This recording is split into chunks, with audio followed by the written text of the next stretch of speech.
Good evening, everyone, and a very warm welcome to our new season of webinars. I'm Dr. Katie Williams, and I'm Technical and Product Development Manager here at Dengie. It's my great pleasure to welcome you to this webinar, which is going to cover the feeding and management of the former racehorse. Some quick admin info: the webinar is being recorded as ever and will be posted onto the Dengie YouTube channel in the video section. So there's a lot of information there from previous webinars, including some detailed ulcer information from vets. So please do check those out. As we have a very large audience tonight, and it is an evening webinar, we have our cameras and mics disabled. So if you have questions, please do post them in the Q&A box. Chat questions don't seem to be available to us afterwards. So if we don't get to them tonight, they will be lost. If you go in the Q&A, we can follow up tomorrow. My colleague Claire Akers is behind the scenes, so we'll be answering some feeding questions as we go. And we will have a quick Q&A session at the end of each speaker's presentation, but also at the end of the evening as well. The second half of the evening will be Lucy and Lou. So when they're talking about their case studies, please do post questions about them, and I will try to ask them at the appropriate time. And it is our aim to be finished by 9 p.m. So just to give you a little bit of a timeline for the evening. I will introduce Lucy and Lou properly later, but first I'm delighted to be able to introduce David Catlow, who is the MD, Managing Director of Retraining of Racehorses. Previously, he's been the clinical director at the animal welfare charity, the Blue Cross, and as a managing partner of 𝗚𝘂𝗲𝗀𝗀𝗀𝗏 Veterinary Centre, so has over 30 years experience in the veterinary and welfare fields. He's also a non-executive director of the government's Veterinary Medicines Directorate. David's had a very long journey today, but has kindly managed to fit in joining our webinar, and he's going to talk us through the organisation's plans going forward, which from what I've been privy to so far sound very exciting. And I'm thrilled that David is able to join us this evening to reveal more. So David, over to you. Katie, thank you very much for that introduction, and thank you very much for inviting me to say a few words and sort of present an overview of what retraining of racehorses are doing, have done, and where we'd like to get to in the coming years. By way of introduction, I think it's probably appropriate really to talk about the social license to operate. It's something that everybody in the equestrian world is aware of now. It's a conversation, it's a narrative that's getting larger, and I'm pretty confident that it won't be going away anytime soon, and that we'll still be talking about it in years to come. So the environment, the landscape in which we're now all enjoying our horses is changing. Public perception of animal welfare is changing. And as I mentioned, it affects all equestrian sport, but I think particularly racing is feeling very much in the spotlight. Clearly racing, it's in the media, it's on television, and there's some very high profile, I guess, campaigns, whether that was at the Grand National this year or the Derby. And so, but that's probably the tip of the iceberg. I think we all need to be aware that social license to operate and the welfare of the horses that we enjoy and ride is something for all of us. But racing being so concerned about it, they're probably leading the way in some of those discussions. And in 2018, the racing industry established an independent horse welfare board, and they published a review looking at all aspects of welfare around racing. And they published a report called The Life Well Lived, and it had 5 key focus areas, but one of them was lifetime responsibility for racehorses. Racing cannot just enjoy its horses at the time of racing and then say, we've finished with them. We don't really know what happens to them after that. It's about lifetime responsibility. And aftercare has come out in repeated surveys, and actually quite strong concerns from those involved with equestrianism themselves. High percentages of people still in surveys consistently show a concern about what happens to racehorses after they retire. So the Horse Welfare Board established a second report. It was called the Aftercare Funding Review, and it talked about all aspects of aftercare and how that should be funded. How do we set up horses for success? How long, what is What is the responsibility of racing? How long? Is it for the life of the horse, or is it for the first step out of racing? And that's generally agreed now, that racing really does need to address certainly the first step out of racing. Now, ROR, who many of you will know, we were established 20 years ago. We've got a fabulous brand now. I mean, I would argue that we've even renamed the breed. People say, I've got an ROR, and everybody knows what you've got. So it's fabulous branding. And what we've really focused on is raising the profile, developing competitions and raising the profile of the achievements of former racehorses. And we now have an awful lot of horses competing at very high levels, but actually perhaps even more importantly, just enjoying competing against their own at ROR competitions. Maybe less known to some, we also fund what's called a vulnerable horse scheme, where any horse much later in life, after it's long since retired from racing, if it does fall on hard times, we will pick up that horse and we'll place it in one of the many fabulous retraining centres around the UK, and we will fund that horse to be assessed, to be retrained if appropriate, and to find a new home. That's something we've probably kept a little bit under the radar. The profile's all about performance and how well a lot of horses are doing in their second careers. And we now have thousands of horses competing in our own competitions. We know there are many, many more now competing at high level, particularly in eventing, but in affiliated show jumping and dressage. And we've got them in 15 different disciplines, those involved in endurance, many, many other sports. But ROR has been identified, largely probably a success in the past, is we're now being asked as an organisation to really to extend our remit and help to coordinate and lead the strategic direction of the whole of the aftercare sector. Now, that's quite a big ask. It's a big change, but we are on that journey now. So in addition to doing what we've always done and building on what we've always done, we're now looking at extending our remit, as it were. And with that, we've gone right back to our vision, which you saw on the first slide, and this is our mission. This is what ROR is established to do. This is our purpose as a charity. I'm not going to read them out. You've probably all had time to read them already, but really it covers the whole spectrum. And if we move on to the next slide, you can see there a sort of graphic of how we feel that everything fits together. So an integrated solution for aftercare is what we've called it. A horse may come out of racing and it's appropriate that it's assessed, and then if necessary, if it has any particular issues, that behavioural or a physical injury from racing, we want it to go through a more structured retraining process, not just end up on the market with an unsuspecting new owner. But the majority of horses do go direct to new owners.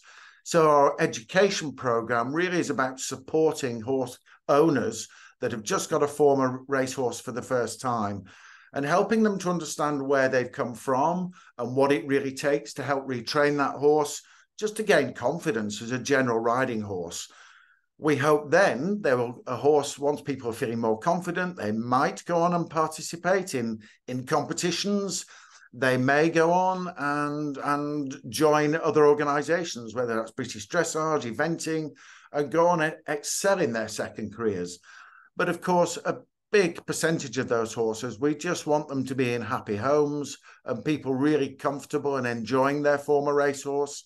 But it's really important to understand where they've come from. And I know from stories from people who get one for the first time, just putting your leg on the side of one of these horses for the first time, that's a whole new experience for that racehorse, and you may get some unexpected reactions.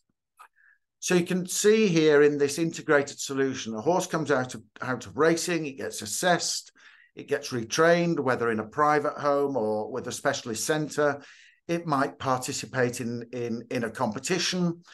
If it ever later in life falls vulnerable, and for lots of circumstances where people's individual circumstances change, then horses can become neglected later in life. It doesn't have to be a thoroughbred, it may be any breeds. And of course, there are other charities out there doing similar things. But we will really look out for those former racehorses and through our vulnerable horse scheme, pick them up and catch them in what we call our safety net. And of course, the communication and awareness, we really do want to raise a profile of not only what we do, but the success stories, but actually raise awareness of the support that we give to former racehorses and that we're always there for them throughout life. Traceability is a really key part. So racing, you hear about what's happened to them all, and many of you will have heard about the census that's going on at the moment. Racing wants to know where all those former racehorses are. Now, we would encourage you to participate in the census, tell us where they are. But if we move on to the next slide, I'll start to show on, in a couple of slides, I'll talk about traceability, I beg your pardon. Just to illustrate where we're going, we've got a graphic here, and I hope it makes sense to some of you, but here's a sort of life cycle of racehorses. They come out of breeding, and the fastest of those, because not every horse can be the fastest, will go into racing. Some aren't fast enough, and they will go straight into competition, leisure. They'll find new homes without ever going into racing. As they retire from racing, for whatever reason, they may be really fast, and then they go back into breeding because they want to breed from those. Or they may retire, they're just too slow, they may have an injury, they're just sort of not going to be successful in racing anymore. At that point, that's when horses leave racing and end up in these second homes, and that's the space we're living in. And what we've always done is illustrated by some of the little blobs on this diagram.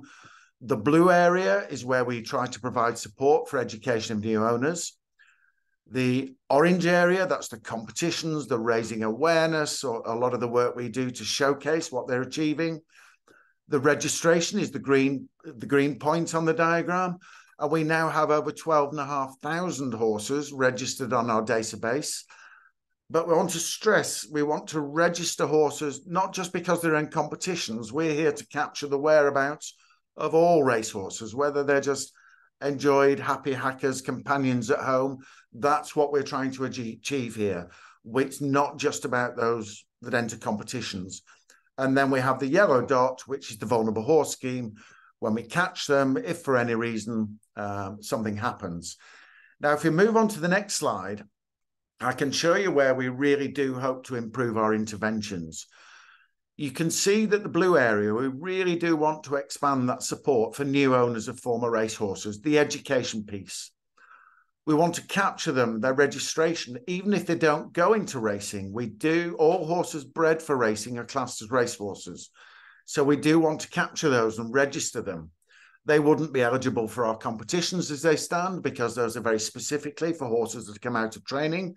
And these horses that never went into racing, they might have been trained from dot to be a dressage horse. So that wouldn't be a level playing field. But we want to increase the demand, improve our competitions, make them better, bigger, better. What more can we do?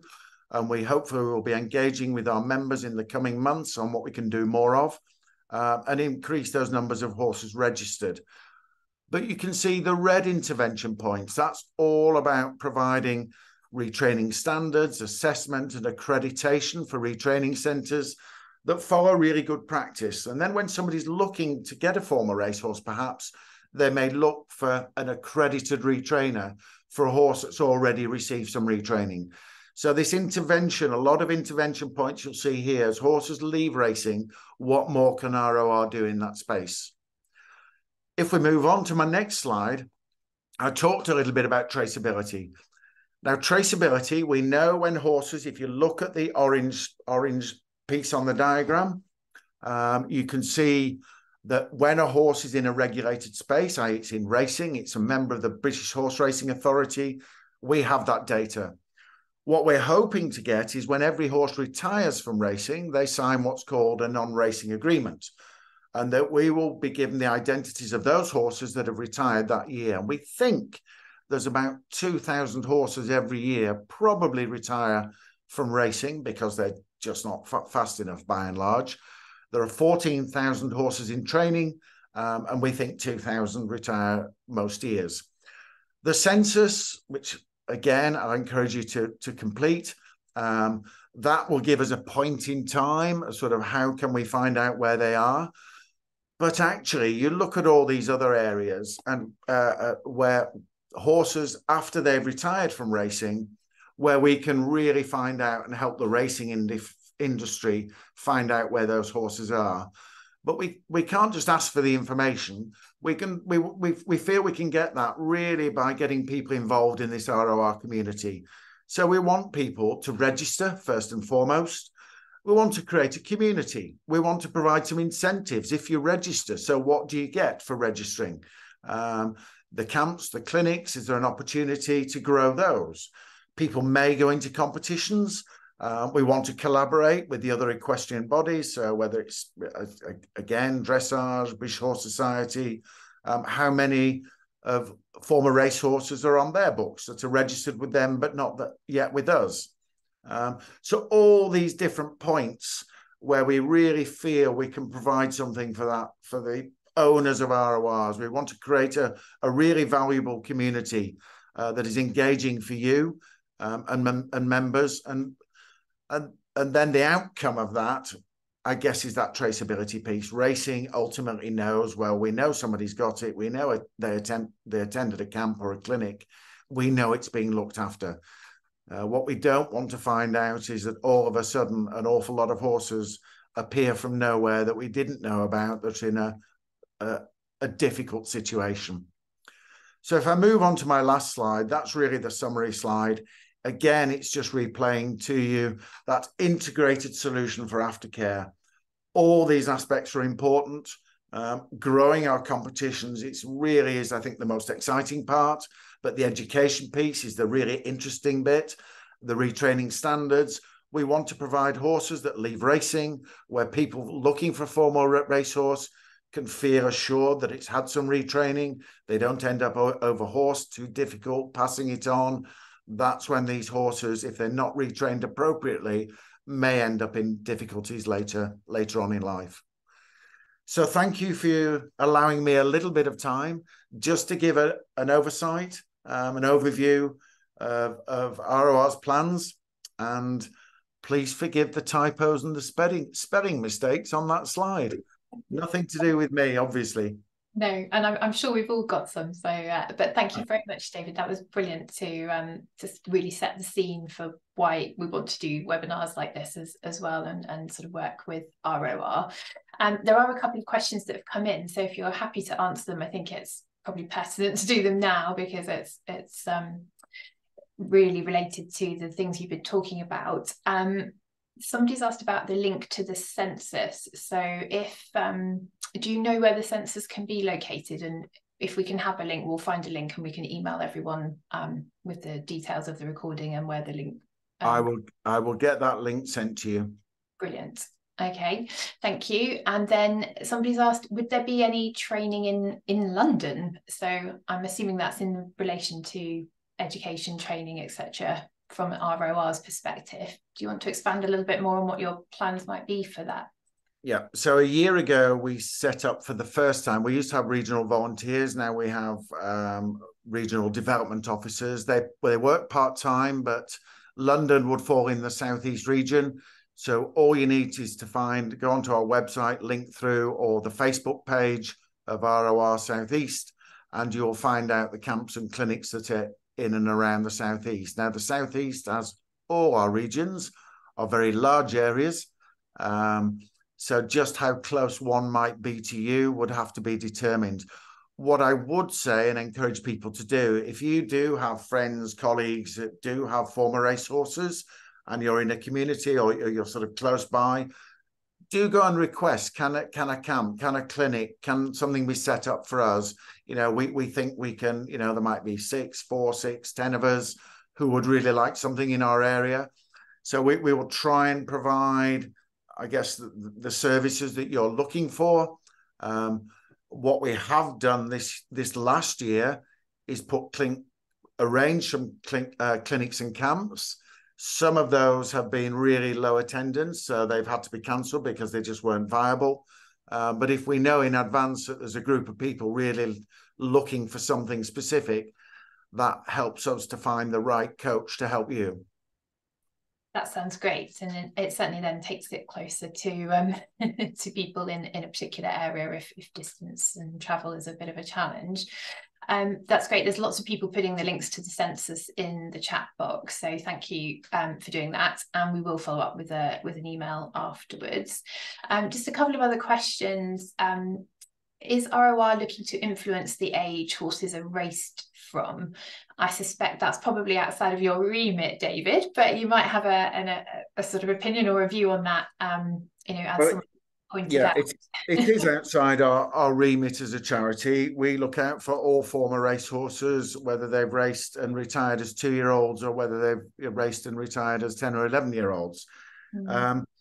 What I will say, I read a paper very recently, some very interesting evidence that horses that are going to a degree of training as 2-year-olds are actually much likely to have a longer career and less likely to have injuries during that career than other horses. So there is a paper out there where the obvious thing is that's a bit young to be doing something. Actually, the evidence shows that isn't, from what we have in research, that isn't showing any detrimental effects. Now, I'm sure there's lots of anecdote where people say, well, I know a 2-year-old where this happened. Mm-hmm. But these research papers are looking at cohorts and populations and looking for trends. So I don't have that paper to hand, but I was shown it recently, and that was interesting and a surprise to me too. There is good evidence as well in people that sooner you start and get into sort of, I don't mean excessive training. You don't want to get 7, 8, 9-year-old children doing too much excessive, but actually you start to put structured retraining in earlier. And by the time you get to your sort of peak performance years, you're much more likely to be stronger and to develop those muscles. So overtraining a young horse, absolutely not appropriate. But there's some good evidence emerging. I hope that helps answer your question. Yeah, that's perfect. Thank you. Right, in the interest of time, there are some questions about specific sort of collaborations with riding clubs and things in different parts of the country. But if it's okay with you, David, we can message you, share them from Zoom after the event, and then anyone at ROR could perhaps respond to those if that's okay. And we'll let you take a well-earned break because you've been on the go all day. So thank you very much for that. And it's been brilliant for setting the scene and why this issue is so important. Thank you very much. Thank you. Right, as quite well, it feels a bit rude, but as host of this evening, I'm actually going to kind of go ahead of some of our other guest speakers, which does feel very rude. But anyway, there's a reason for that. It does actually set the scene very nicely for what Lucy and Lou are going to be talking about next. There's a little bit of background about me for anyone that hasn't encountered me at Dengie before. So yeah, 25 years working in the industry, and my role at Dengie really encompasses product development, making sure everything we do complies with legislation. Sustainability is becoming an increasingly important topic, making sure we can carry on making horse feed in a sustainable way for years to come.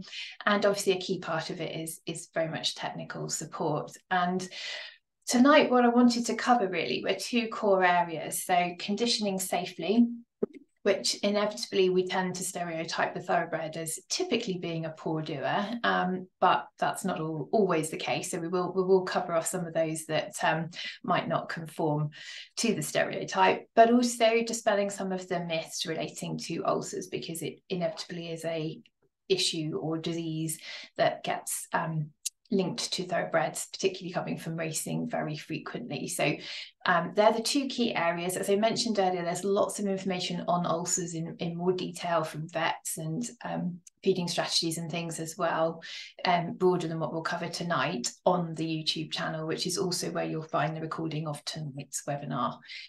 So always like to set the scene with a little bit of anatomy, and it is important because we need to think of the horse as being a horse. And yes, it's a herbivore like other species such as the cow, but the anatomy of its digestive system is very different. So whenever we get studies and research done in other species, we always have to try and extrapolate across to the horse, bearing in mind its specific anatomical features.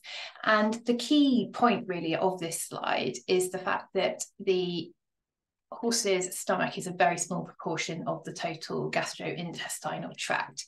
So it's highlighted with the red star, and you can see the percentage is 8.5% of the total digestive system. So it is very, very small. And actually, I think this sort of image nicely demonstrates just how small it is. That is a real horse's stomach laid out for you, and you can see that image shows very nicely that sort of analogy that we use of being about the size and shape of a sort of a rugby ball. And it is not very stretchy, so it will expand to some extent, but it isn't going to accommodate very large meals. And when we put this into context as to why does it matter, when we look at the rations for racing horses, and this is one from a feed cereal-based racing ration currently available in the UK, and you look at the feeding rates for a horse in heavy work, anywhere between 5 to 9 kilos for the typical sized racehorse, which is a huge amount of food. Those scoops there, what we call the Stubbs bowl-shaped scoop, one of those will hold somewhere in the region of 1.5 to 1.75 kilos of oats, depending on the particular type. So you can see you need a lot of scoops of oats to get to the feeding rates that these products are typically recommended to be used at. So this is why we tend to encounter problems like gastric ulcers in the racehorse all too frequently, because that level of starch going into the horse's digestive system generates an awful lot of extra acidity. And in the stomach, we know that that increased acidity is basically a risk factor for ulcers. But it also has consequences all the way through the digestive system, which we will look at in a bit more detail. Fundamentally, if we overload the stomach, the whole of the digestion process is going to be compromised. You have less absorbed in other parts of the gastrointestinal tract, and eventually it will reach the hind gut, where it causes significant issues. Now, even if we don't see clinical signs, somehow or other the horse manages to avoid having colic, ulcers, what have you, what we are actually also doing is compromising digestive health and also digestive efficiency. And that's typically accepted as being the norm. Unfortunately, it's a kind of one of those consequences we live with, because we perceive they need these high levels of starch to perform. But I have some sort of research data hot off the press to share with you to show that we are starting to break down some of those myths associated with those sort of traditional feeding practices. So what happens in the small intestine? Well, we know horses are not well adapted to high starch diets. And in this highly magnified image, that's the lining of the small intestine from another animal, but it nicely illustrates, if my computer stops jumping forward, sorry, it nicely illustrates how you have these little villi or finger-like projections sticking into the hole or the lumen through the small intestine. And the aim of these is to increase your absorption capacity or your surface area. So if you just had a smooth tube without these villi, you wouldn't have as much tissue or surface area for nutrients to be absorbed through. And what we've known for many years, and at last, really this time last year, we were just starting to get the first work from horses, that if we feed high starch diets, that increased acidity is associated with reducing the villi, the size of the villi. So the gut isn't as healthy, you're reducing your absorption capacity because these little finger-like projections are actually shrinking and become much smaller as a result of the diet that we're giving to the animal. Now, in humans, it's said that if you flatten out those villi, our small intestine will cover the surface area of around a tennis court. And the horse's small intestine is around 3 times longer than ours. So you can see what a huge surface area we potentially have in a healthy horse. And every time we reduce that, we're turning this horse into a poorer and poorer doer, because whatever we put in, there's just less space for it to be absorbed. So a lot of the time, by feeding less starch, we're actually creating a healthier digestive system, and they will absorb more. So we can actually benefit from feeding less. And I often sort of quote the fact that less is more when we come to a poor doer. Also, relatively recently, we're starting to see how, you know, a large proportion of the immune cells in the digestive tract are within the small intestine. And again, if we're reducing the amount of tissue that there is actually there, we're reducing the horse's immune function.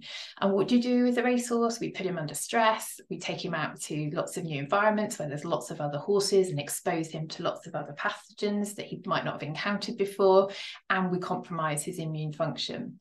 So, you know, these poor animals are subject to stress, and I say poor animals, but it is a consequence of racing that we are subjecting them to these things, and it's our responsibility to do what we can to keep them healthy and look after them properly. So these things should be manageable, and we can do more to protect them and help keep them healthy.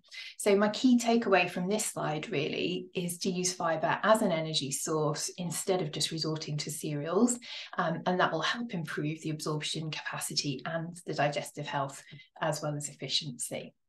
And just to sort of illustrate that point as well, if we don't feed enough fibre, one of the things that's been associated with that and proven again in other species and increasingly the horse, this phenomenon of leaky gut syndrome.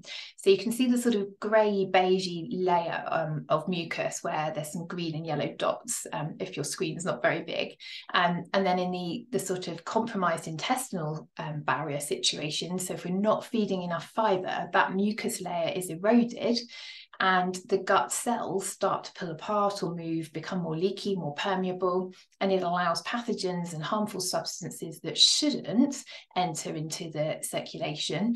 It allows them through the gut because the guts become more permeable. We know that in other species it's been shown that if we feed high fibre diets and good quality fibre, we increase the health of the gut, we keep that mucus layer there.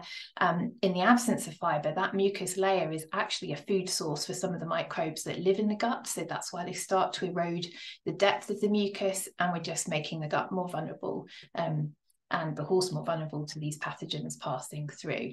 So again, there's all these things that we can try and manage and do better to keep the horse healthier if we feed more fibre.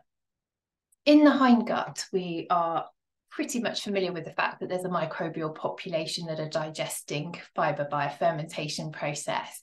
But actually, although we're starting to understand more about the different microbial populations that live there, we still know relatively little. And there's a lot of variability between horses, and as a result of dietary change, that microbial population changes. And it's very difficult to basically produce reproducible data. So when we do trials and studies, you know, the findings are very difficult to then implement into practical advice because there are so many variables and so many reasons why the microbiota might be different between and within a particular horse. We know fibre is important for pushing gas out of the digestive system. So just like for you or I, eating plenty of fibre helps to keep us regular. And in the horse, we know that the fibre fermentation is really important as a heat production, the horse's own central heating system, if you like. And we know thoroughbreds have been bred or evolved over the years to be relatively thin-skinned. And what do we mean by that? Well, effectively, they've got to be able to disperse heat from their body when they're performing at a really high level. So typically, in contrast to, say, a cob or a warm blood, they have longer, thinner muscles because it's easier to get the heat out of them, as well as helping them to run fast.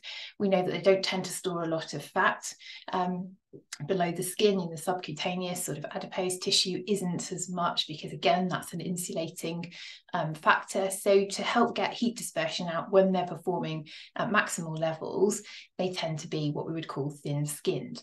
And we need to feed, therefore, plenty of fibre to try and keep them warm from the inside. So just by allowing them to eat plenty, that fibre fermentation is helping to produce heat as a byproduct and keeping the horse warm from the inside. As I mentioned, we also start to see this sort of consequences of starch reaching the hindgut in the form of diseases like laminitis, colic and loose droppings, but also particularly compromised fibre digestion. And because when we ferment fibre in the gut, we're getting the B vitamins, things like biotin produced, then healthy on the inside usually means healthy on the outside. And I've got horse's hooves on the screen as our image for the hindgut, because these are one of your first indicators as to how healthy the horse's gut is. Because if he's got good quality hooves and nice hoof horn, then it's a good indication that he's got a healthy hindgut, producing lots of B vitamins, including biotin, to build those strong hooves. Now, the hoof horn can take 6 to 9 months to grow down. So when we're retraining or rehabilitating a racehorse out of racing, typically fed low fiber diets, it can take a long time to really see the improvement in the actual structural quality of the hoof horn. But actually giving your farrier more to work with, so just increasing the growth rate of the hoof horn, actually allows those sort of nail holes and things and potential cracks to grow out, and they've got better quality hoof horn to work with. So there is something to be said right from the word go of really increasing or enhancing your horse's B vitamin intake, particularly biotin, and obviously feeding plenty of fibre to help them generate it internally, as well as topping up in a sort of supplement form. So how do we condition safely? Well, the first aim is to really establish a healthy digestive system, and the high quality forage ad lib is always the first starting point, really. Now, grazing is great if you have a horse happy to be outside, but a lot of racehorses don't get turned out very much, and you can find that actually turning them out when we think we're doing the right thing is actually causing them more stress, especially if they're using a lot of energy keeping warm or walking up and down and pacing. It's very counterproductive to actually helping the horse to settle, put condition, etc. And also some of them are quite timid and can be bullied. So again, if they're in a group and actually being out there is causing them to be unhappy, then you're going to be fighting a losing battle in terms of trying to put condition on them. So getting to know your horse, getting to know what works for them, and you might want to gradually increase their time at grass rather than just throwing them straight out into the paddock thinking Dr. Green is going to do its thing. It might need a little bit more time than that. The bucket feed, then that's where we're really starting to increase the emphasis on high quality or highly digestible fibres with oil if we need it, keeping the starch or cereal-based feeds to a minimum, and we'll talk about that in more detail as we go through. The next step then is really ensuring the ration is balanced, and if we can, putting in some digestive aids, things like yeast and prebiotics, to help restore that healthy microbiota and enable the horse to get more from the foods that we're giving them. And then you might need to use specific supplements for particular issues, but they should always be the sort of last resort. Let's get the gut healthy first, and then if we still have issues, we can move to using some additional supplementation. So how do we tell what a good source of fibre actually is? And this sort of imaging or graphic is really just trying to show you the scales. So at the bottom end, in terms of energy, we have straw. Now, straw has its place as an ingredient, and we'll talk a little bit about that in a minute, but it is the least digestible of the commonly used ingredients in horse ration. So because it's not particularly digestible, the horse doesn't have time to get lots of energy and nutrition from it, and therefore it's a great source of fibre, but it's not going to do much to put condition and weight on a horse. At the other end of the spectrum, we have, and that's sort of sugar beet shreds, dry in that image, and they're the most digestible in this sort of general use of fibre materials or fibre ingredients. And the reason for that is that sugar beet as a crop is grown underground, so it doesn't need a lot of structural fibre to hold it upright like all the things that grow above ground. So the fibre it does contain is very easy to break down and very digestible. So the sugar is extracted for use in the human food industry, and if we're not adding molasses back in, we have a very low sugar, very highly digestible fibre source. So it's great for conditioning. There's not a lot of sugar in there, so it's good for the digestive system, and it's not likely to cause any other issues sort of behaviour-wise either. Then in the middle there, we've got the grass and the alfalfa. So they are grown above ground, so they will have a little bit more structural fibre to them, which reduces their digestibility and their energy to some degree. But obviously they're used in conjunction with other ingredients to bring calorie values up. So we have a range of different fibre ingredients that we can use. some of the other factors that contribute to what we're selecting for different feeds. The thing about straw is that it is sun-dried. So it is a co-product from cereal growing. So it's dried in the field, and therefore it's a bit like hay. It's not as clean, or the hygienic quality of it is not as good as things like alfalfa and grass that are grown specifically for horses. They're harvested when they're sort of immature, so they're more digestible, and they're dried using hot air. So it means that they're a very clean source of fibre, and they're very digestible as well.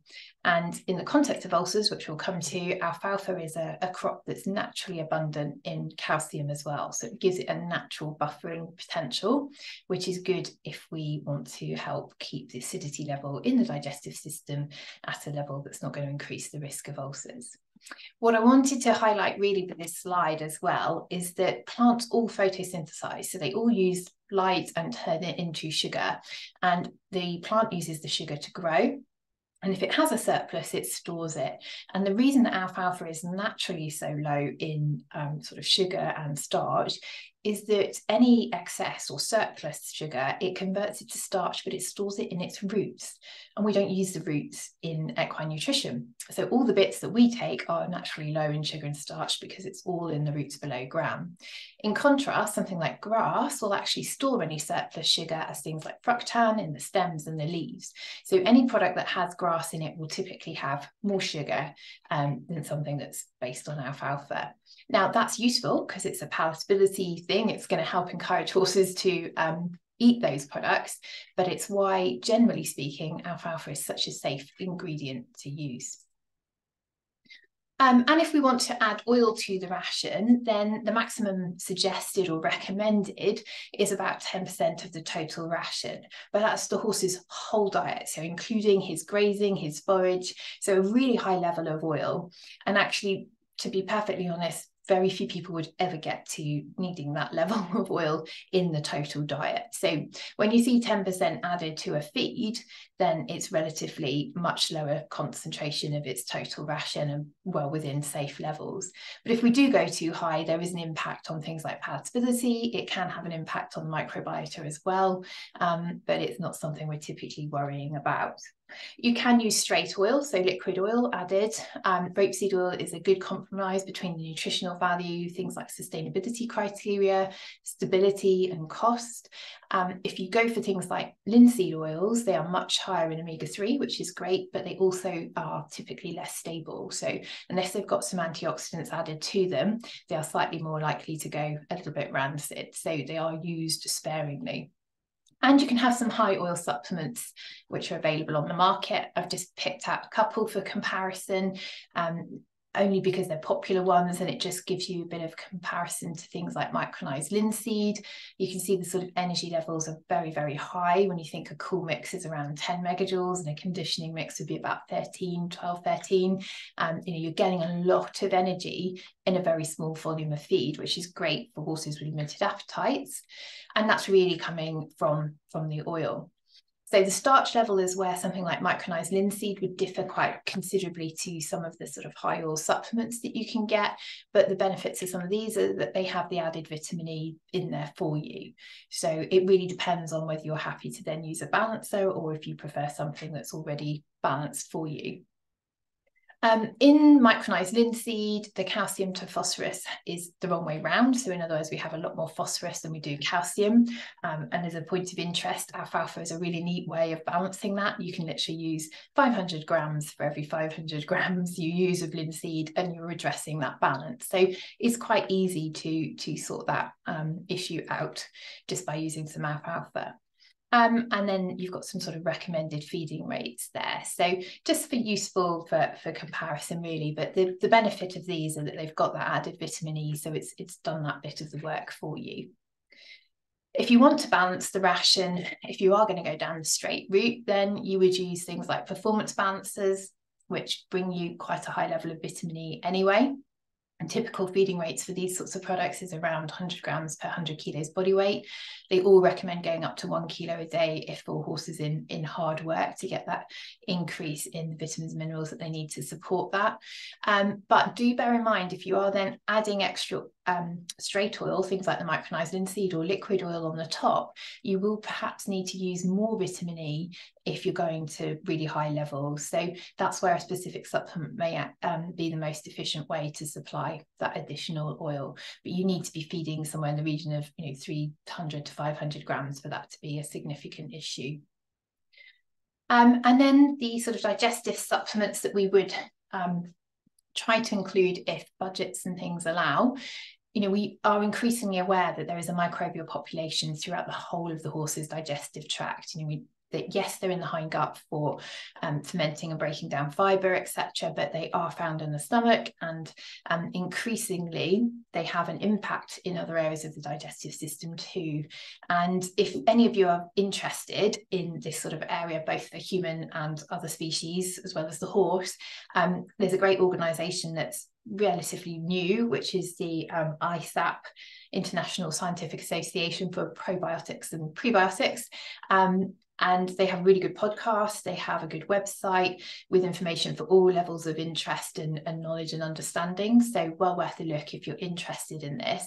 And increasingly, they're talking about and researching the impact of the microbial population all the way through the digestive system. And also its sort of its importance in terms of gut-brain axis, behaviour, impact on mood. And obviously it's easier to measure things like that in humans, but they're starting to look at that in other animal species too. So one thing I really wanted to point out is that live bacterial probiotics are not approved for horses. Even in vet supplements, we don't have any species of bacteria approved. Some products will include a probiotic, bacterial probiotic. They tend to be ones that have actually been approved as silage additives, which is not recommended because they're not always the safest and produced in the right conditions. So I'd be wary of those. And other people will refer to live yeast as a probiotic because it's alive. So you'll see the name Saccharomyces cerevisiae products. That's absolutely legal and fine to use, but live bacteria are not for horses. You'll see them for other species, but not for horses. So live yeast is approved. They are fungi basically that improve fibre digestion by helping to break the fibrous structure of the forage that we're feeding to the horse. And it's a bit like your mum and dad chopping up your food for you so that the bacteria can then come along and munch it. So the fungi actually start to pull the fibrous structure apart and just help the bacteria to break it down. So they're working together, but that's why yeast really does have some benefits for digestive efficiency and digestive health. And a relatively new term that ISAP have issued definitions of is postbiotics. Some of you may have started to come across it, particularly in human nutrition, but effectively these are preparations or supplements or substances that are inanimate, so they're not live, hence postbiotics, but when you put them into the gut, they still have a health effect or a health benefit. They stimulate the gut in some way, and it's almost like because the structure is there, the other bacteria and other microbes in the gut respond to it and will proliferate and you sort of benefit from its presence. Fermented foods, all those sorts of things, there's quite a bit of debate as to, obviously, yes, they're very good for us, but how they are having that impact, and it feeds into this definition of postbiotics. So it's things that have perhaps been fermented, you get the end product, and it then has a benefit in the gut as well. So the whole point of these substances, and again, we don't do one, so there's a selection there that are products that you might consider. They are there to try and just get the gut healthy and enable the horse to get more from the nutrition that you're actually putting in. So can we put all of that into practice, and what would a real ration look like? Well, this is a horse that I worked with called Pilgrim, came out of racing, and his owner wanted to do a sort of slow and steady, but equally wanted to see some sort of response.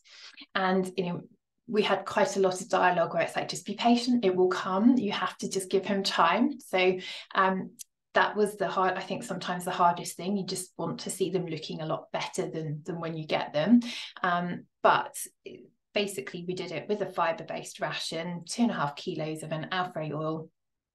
We used some alpha beet, which is a combination of alfalfa and sugar beet, unmolasses, so you're getting that really highly digestible fibre. You could use things like speedy beet instead.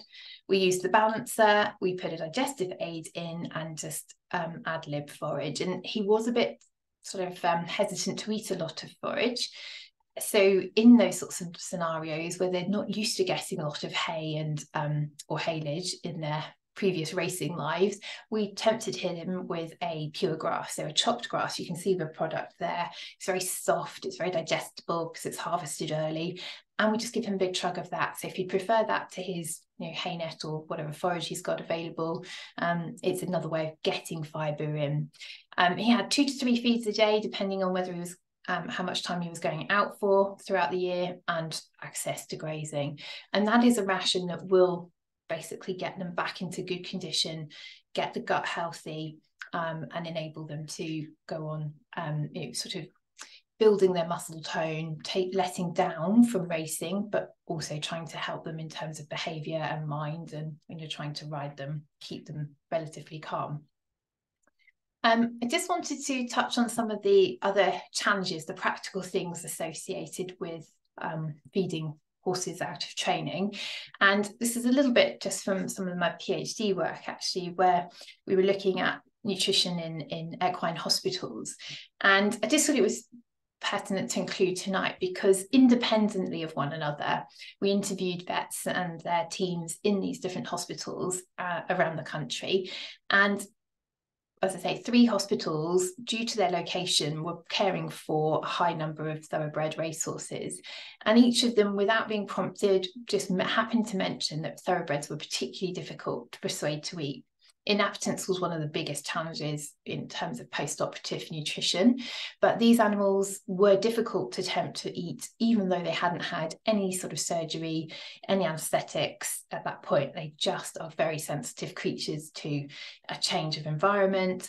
And so we sort of looked through the literature to see what we could find, if there was any evidence for this. And we also found 1 or 2 studies, and I have to admit there are only 1 or 2 studies that highlight it, that racing fit thoroughbreds in particular are much more difficult to manage in post-op recovery as well. So you tend to find that there are more gastrointestinal complications, things like colic, ileus where the gut stops, and colitis. And we can't tell from those studies, because it certainly wasn't any sort of statistically significant kind of work that was done. These were very much anecdotal reports or side reports in addition to what the main study was about.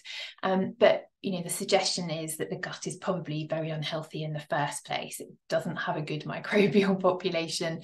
Everything's not functioning as it should, and so you're far more likely to get sort of complications and issues.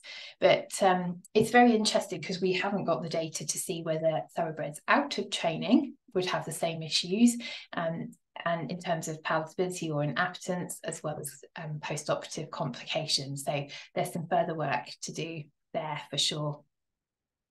So how do we tackle these situations feeding the fussy horse? Well, the concentrated feeds are very useful. So those balancers and those high oil supplements, where we can try to put a lot of nutrition into a small volume. So if they only eat a little bit, at least they're getting maximum nutrition from that volume of feed. We can give them a cafeteria style. So you can see this cob's got 4 buckets with different things in there. Yes, it's probably a bit of a pain to have lots of buckets and lots of different types of feed in your feed room, but to try and tempt them, not overface them, find something they like, it's a good way of just presenting different formats, different smells and flavours, to see what will actually tempt them to eat. And alongside those concentrated feeds like the balancers, then we can try concentrated fibre sources too. So pellets, soaked mashes, whatever format they might like or prefer, to try and tempt them to start eating. And then you can start to introduce other things and see if you can persuade them onto things that are perhaps better for them in terms of chew time and all those other things we want to achieve. Short chop dried grass, again, very soft. It's naturally sweet, as I mentioned earlier. It's got that higher sugar content, so it will encourage them to eat, if anything will. And the benefit, if you can get some soaked product into them, is that you're increasing water intake. So if they're not big drinkers, and you're introducing new feeds to them, the more we can make them wet and sloppier, the better in terms of hydration, and also reducing the risk of colic too. Succulents, so the good old carrots and apples, just mixing them into a big trug so they have to forage around and find them if they want a little bit more engagement in the stable. Food flavourings, cordials, all these things to try and find a flavour or a taste that appeals to them.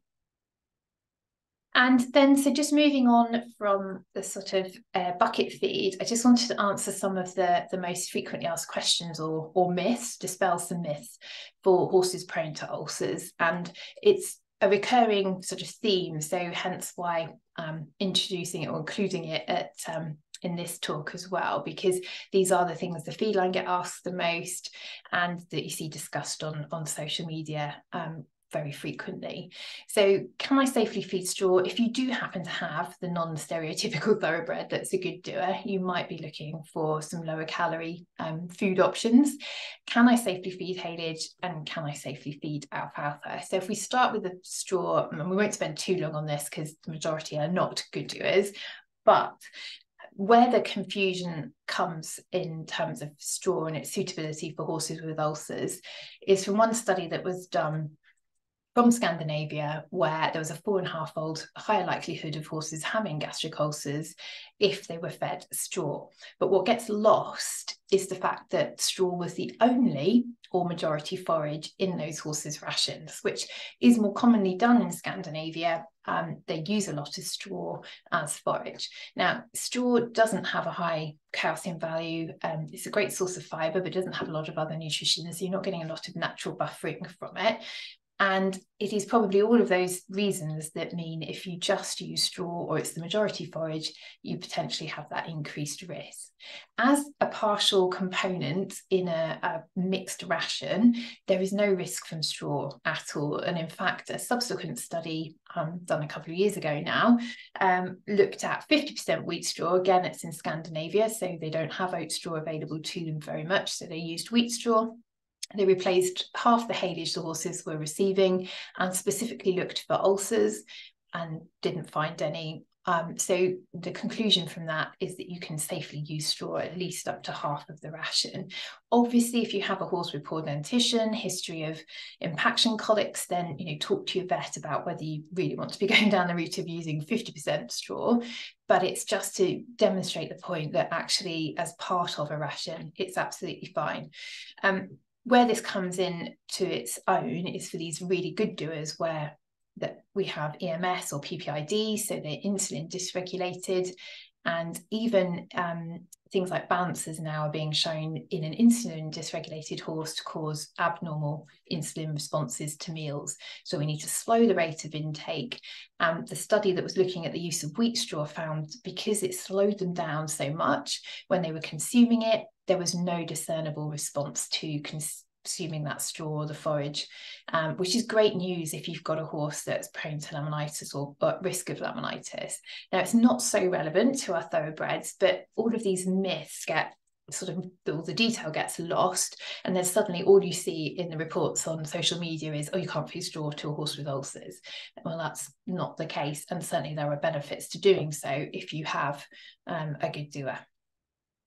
Or, to be honest, you could have a PPID case that's underweight and you are worried about laminitis, in which case you might be using straw as an ingredient because at least you're getting some fibre in. So there might be some scenarios where you'd need it. So can I safely use haylage? Moving on to the second one. The first thing I would say is to establish, is it a true haylage? Okay, so what does that mean? Well, acidity levels in forages will vary according to whether they've actually been fermented or not. And this study in the table, the sort of reports from it, was comparing hay, haylage and silage taken using grass from the same field. So trying to minimise the number of variables and differences. And what I've done on here is sort of plonk some of the Dengie data when we analyse customers' forages for them. I've put that data in. And the reason for doing that is that we're seeing a trend for so-called haylages actually being dried to the point where they're pretty much a hay before they're actually wrapped in the plastic. So a more accurate term, which Cecilia Müller, who's one of the co-authors of this data, typically says, you know, a more accurate name would be a wrapped hay, because they're so dry, we're not actually seeing any fermentation taking place.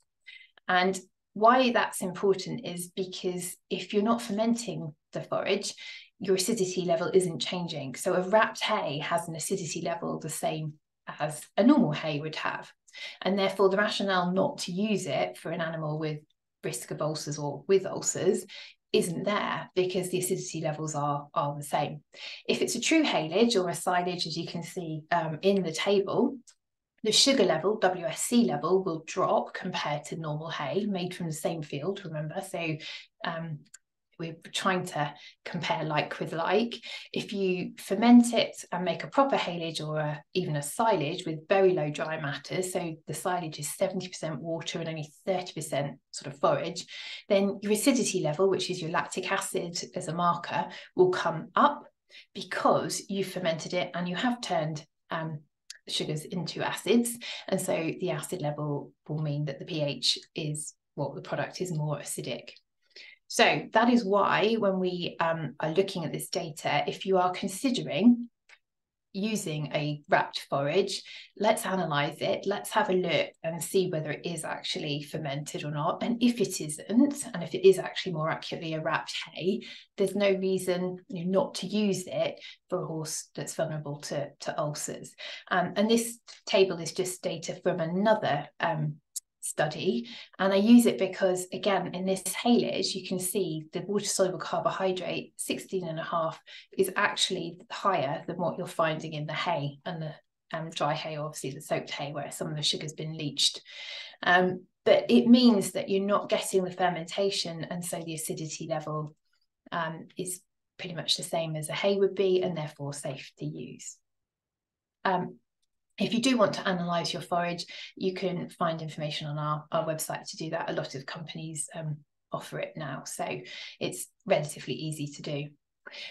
Conscious of time, so not to hog too much, but just finally, can we safely use alfalfa? Well, studies right back to the 2000s identified benefits from using alfalfa in the context of ulcers. And as I mentioned or alluded to earlier, it's things like the calcium level, which is very abundant in alfalfa, that will help to buffer acidity in the digestive tract. It's also very useful in the sense that it provides a valuable energy level, around 10 megajoules per kilo if we don't add oil to it. So if it's just a straight alfalfa, which is comparable to a cool mix or a high fiber cube, but it has typically around 10 times less starch than some of those traditional mixes and cubes would have for the same level of energy. So we can fuel these horses without having to resort to starch.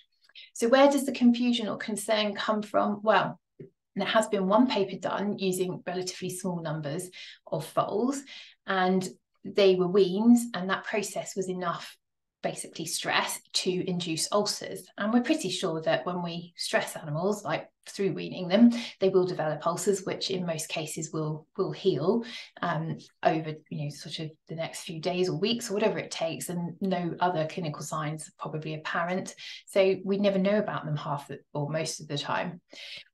But they compared groups fed on alfalfa chaff or alfalfa pellets or hay in this study. But the levels they were using were not particularly representative of what we would typically do with our own animals. So 3 kilos of alfalfa chaff or chop, 7.5 of those round bowl stub scoops. Now, we don't feed that to an adult horse typically, so to do it to a foal is quite an exaggerated diet, which is fairly common practices when you're doing research trials, because you're looking for a result or trying to increase your chances of a result happening. And the alfalfa chaff used in that study was around 40% lower in calcium than the alfalfa pellets that were fed. So none of the foals actually displayed any clinical signs of ulcers, but the foals fed the alfalfa chaff had a higher ulcer score at the pylorus compared to those fed pellets or hay. But we know EGGD is associated with stress. So it's one of those correlations, not necessarily a causation, but obviously we would interpret it and advise accordingly. So if the same research group then did a follow-up paper looking at alfalfa in adult horses, they changed the management regime. So that was the sort of stress designed to try and increase the risk of an ulcer happening. And the one horse with ulcers at the start no longer had ulcers when fed alfalfa hay. So in this study, the authors concluded, and it was the same authors from the previous research group, that there was beneficial effect from alfalfa and no effect in the glandular pyloric region at all. Subsequent to all of those, and some very recent sort of hot off the press studies, we've had reports from the lab to field research group led by Sammy Julian, and they've published this data so you can find it online. And they were looking at horses in training, racehorses, standard bred, so more the sort of harness racing really rather than flat racing, but still horses working at high intensities with high starch rations. And they found a lower prevalence of ulcers in horses fed a 50-50 diet of alfalfa pellets and concentrates compared to those that just had their concentrates. And the effect was seen even though in that 50-50 ration, the level of starch exceeded that we would recommend to try and reduce the risk of ulcers, which the author's report highlights the alfalfa's protective effect. And this is a statement they actually published in their paper, that these findings demonstrate clinical success is 47.7 times more likely in horses fed alfalfa pellets as part of their ration compared to those fed concentrates only.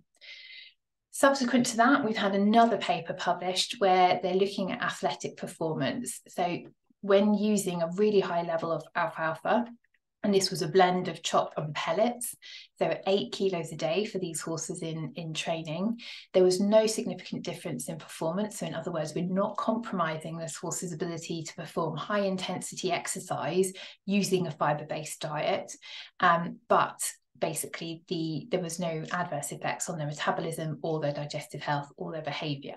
There's more to come in this area, and we're going to do some follow-up work looking at chopped alfalfa, specifically for the gastric ulcers. But what this really shows for me is that we can condition and perform safely on high fibre diets. If we can get elite racehorses in top condition, enable them to do the work that they need to do, and there's no discernible difference in their performance measurements, this starts to turn the tide away from needing to resort to cereal-based rations. So in conclusion, we can say categorically there's no negative effects in the squamous region in any age. The only negative finding to date is in those weaned foals, so stress is playing a big part in that, and they were being fed a lot higher levels than would typically be used. So if we are concerned, yes, we would say, okay, let's do a chopped grass with some alfalfa pellets rather than alfalfa chaff in foals at the time of weaning. Everyone else, all the research shows you can use chopped alfalfa without concerns. And the other considerations we need to think about are that there's some preliminary work that's indicated the effect of using omeprazole to treat gastric ulcers is a possible reduction in calcium absorption. We have only had one paper published on this, but the effect is seen in humans, and the 𝗚𝘂𝗲𝗀 research groups found a similar finding in horses.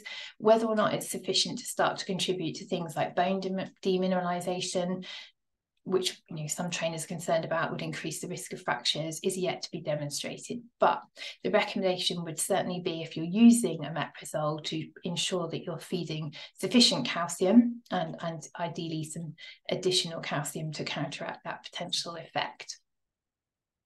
And just in case you are interested in the sort of risk factors and how they all interact with one another, we do actually have a risk calculator on our website, which we've developed, but on the back of some work that was done. Now, a journalist in the US developed the version that the original version, and some researchers in Italy actually explored its accuracy and found it was actually really quite good at predicting whether a horse would have ulcers or not. So if they came out of low risk, risk in the questionnaire.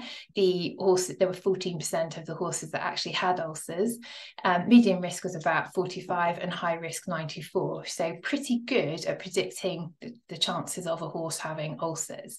Now, obviously, this is not a diagnostic tool. You need to speak to your vet if you are concerned about ulcers. But if you want to understand more about the various risk factors and what it is that increases a horse's risk, do check out the risk calculator on the website, because it's quite an interesting tool to use.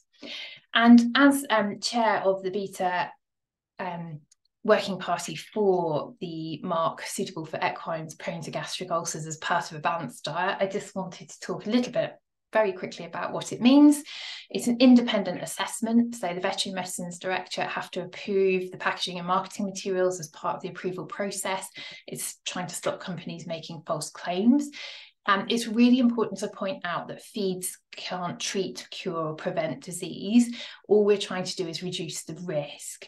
And whilst that might seem a little bit sort of trivial in terms of terminology, there is a difference, and it is important that we don't try to pass ourselves off as being medications.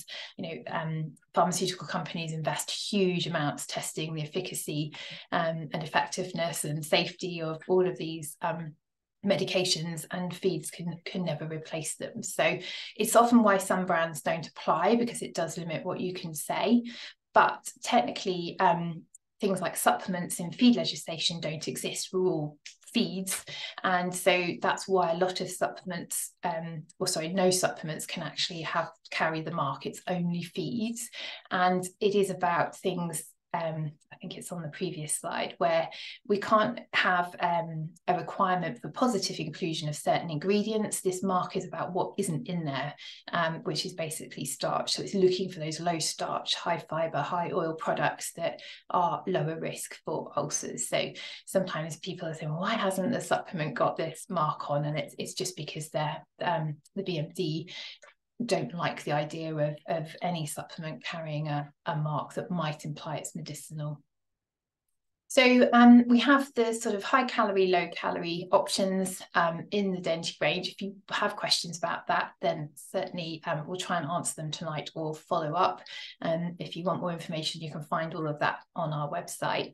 And I suppose these are really the sort of key take home messages from this evening. So yes, you can safely feed straw, Retraining and alfalfa. We want the high fiber feeds to form the majority of the ration. Obviously don't exercise your horse on an empty stomach. And do ask us for help. The team are there to help you, so please make use of them if you have some particular issue or some queries. So thank you for listening. I think if I stop sharing, I'm going to summon Lou back from, if she's somewhere behind the scenes. Brilliant, thank you, Lou. I'm going to just introduce you, although I'm sure you're probably going to do that yourself, but Lou, well, her love of horses, it says here, began with her first ride at the age of 5, and you will probably recognise Lou from Thoroughbred Dressage, but she wanted to pursue her dream of becoming a professional rider and trainer, so travelled to Werendorf, Germany, to work for Olympic gold medalist Monica Theodorescu. And when Monica retired, Louise returned to the UK and set up Thoroughbred Dressage. She's been a late retrainer for the late Queen and has competed very successfully at BD regional and national level on ex-racehorses, and I know has some pertinent and reassuring advice for our national sales manager at Aintree recently. So thank you for joining us, Lou. Please elaborate on your bio and background, and we're looking forward to hearing more from you. Thank you. Oh, thank you for having me, and thank you for joining, and thank you so much for the information beforehand. So yeah, I'm Lou. I'm I am Thoroughbred Dressage, and I have a yard here of 20 horses, and retraining is kind of a big part of what I do. I am a dressage rider, kind of working together. Is it right if I just share my screen and kind of get going? Is that all right, Katie? Perfect. So what we're going to start with today. So obviously Katie has gone over a lot with making the horses kind of talking about their digestive systems, what we can feed them, and this, that, and the other. And it's all, like Katie pointed out, about conditioning safely.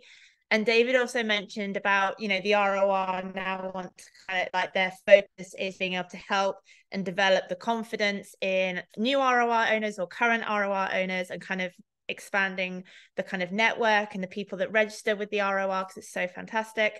And things like, you know, being able to put your leg on for the first time, and like, how do you do that? And the way in which I approach it with these guys here, so we've got the full range here. So we've got some that come direct from the trainer. We have some that have come, they've had their break and then they come in for training. We have what you might call poor performance horses. So some that are maybe what some people might label as difficult or bad or dangerous.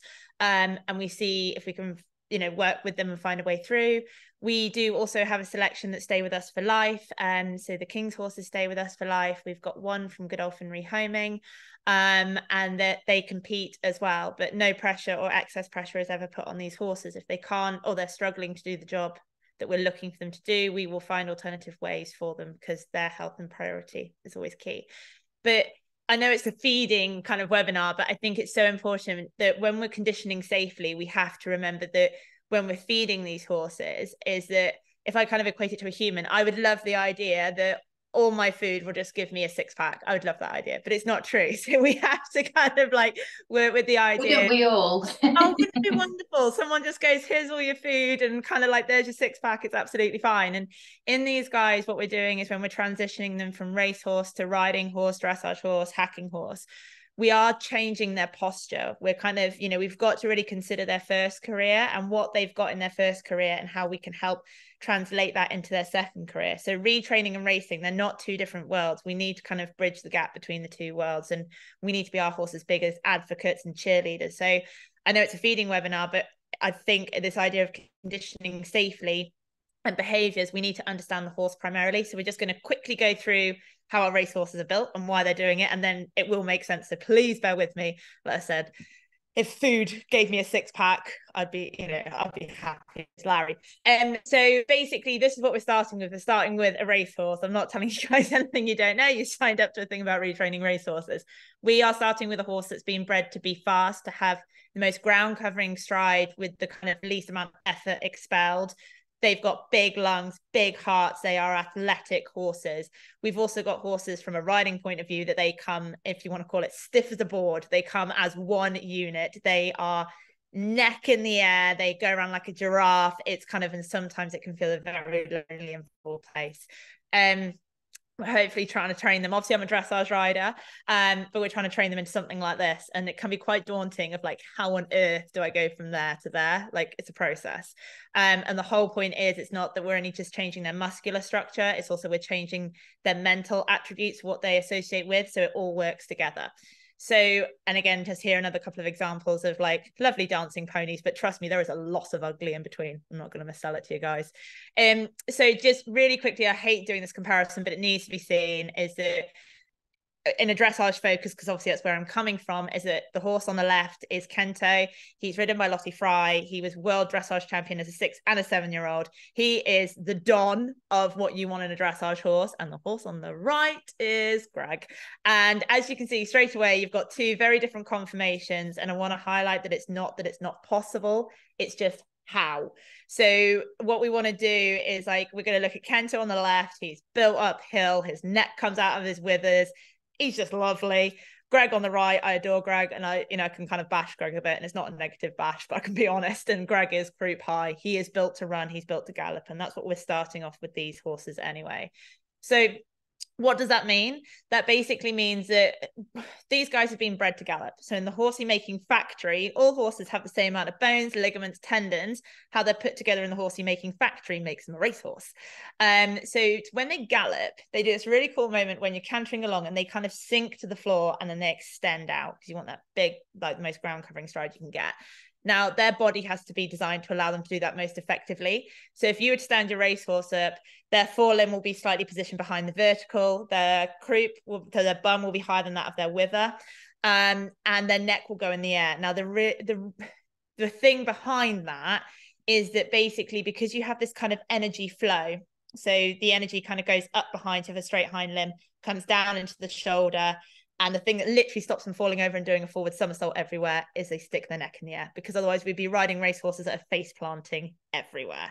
So their neck is like their fifth leg. So when we then start to challenge this, and when we see racehorses in the early stages that are angular, maybe a bit ribby because they are race fit, it's not that they're poor, they're race fit. You see kind of bones a little bit sticking out. You then get on them, you have these ears up your nostrils. It's quite horrid, to be quite frank, and you can't see where you're going, and then you might get mental hysterias that follow it.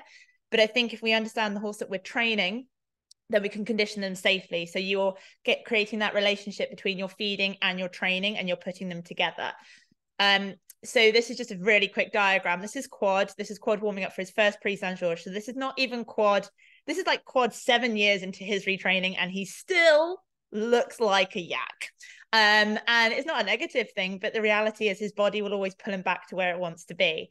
And you can kind of see the arrows with the energy forces of the hind leg goes in the air, the energy goes down, like downhill. So most of us feel like in the canter, we're going to fall off over a cliff edge.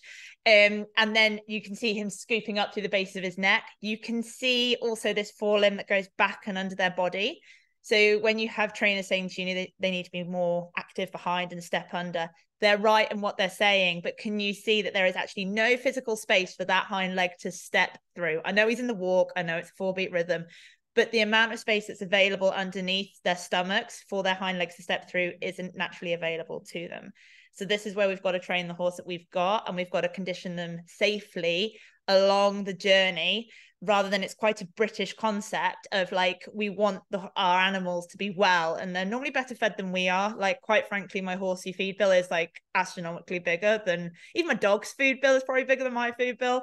And she gets way better stuff. But we love our animals and we want to do the best by them, but it's a process. It's not just a kind of let's throw everything at it, because the problem is you can overwhelm yourself, overwhelm your horse, overwhelm their digestive system, and also you're not actually conditioning the horse for its new job. You're not creating better posture. You're just making them fat. And that's, again, the problems that are associated with that, with a rideability point of view as well. Plus, then you've got all these kind of energy flows, and you've got the conformational problems. And that's when you can see the panic kind of potentially setting in.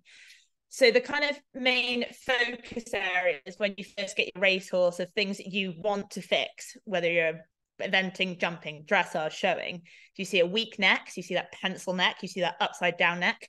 You also see ribs, you see a hollow back. So you might, like, if they're quite, lean, you might even see like a bit of their spine coming out. You might see their SI. Those are your two main focus points of where these red circles are, because we get obsessed with them like being on the bit and being pretty. And when we sit on them, we see everything wither to ear. So we're like, oh, their heads down, and like looking down. And the more we look down, the more we might pray that they just magically put their head down. Doesn't work like that, shamefully, but and then the same with their lower back. I find with most of ours, it's like the last thing to come is that covering over the bum. But again, it's that conditioning safely along the process. So you can see even in your jumpers, you get that kind of hollowing through your lower back, and you get that kind of strength through the neck, because again, they're using that neck to balance and to brace themselves, because that is their fifth leg. Again, jumping in motion, you can see where these guys don't naturally bascule over a jump. So you get that dropping of your lower back, your neck going up to balance themselves, and ears in your face again. So you can just see the kind of dynamics and the kind of biomechanics that are happening, which then might lead to kind of what you might consider poor condition, which might then lead you to want to add more to the situation. And that's not necessarily the case. It's just, how do you condition these horses safely in terms of their history, how they're put together, and what that you want from these guys. We also have to consider that the main factor in conditioning them safely is us. Our position, our riding of them in their first career, going into their second career, we are the ones that can potentially hinder them the most when we're riding them, which sounds really horrendous of me, but it's very, very, very true. These horses are used to fantastic work riders and jockeys that sit in their own balance without, like, the horse doesn't require the person to balance them. Their hands are soft, the weight is off them and up over their back. So again, this is when I'm talking about that first career being able to aid your second career, is that we've got where these horses are used to the rider sitting, which then allow the horse to work most effectively for their body type, rather than us getting on them and saying, you are now a riding horse, I need to sit on you and be like this. These horses aren't built naturally for us to sit on them. It's not that we can't, it's just the process that we have to go through them into their new career to keep them happy. And like Katie was talking about earlier, it's like we're talking about this kind of reduction it's a reduction of stress, and it's that level of understanding and that communication that we're trying to get with these horses, which is so pivotal and so important, because you can't just take your racehorse to one side and say, okay, you've now finished racing, now I'm going to ride you like this. It doesn't work like that. And their kind of language is racing. So you've got to bring aspects of their racing world into your retraining. So you create this common language with them, where your hands are, how you use the reins, where you sit, how you use your leg.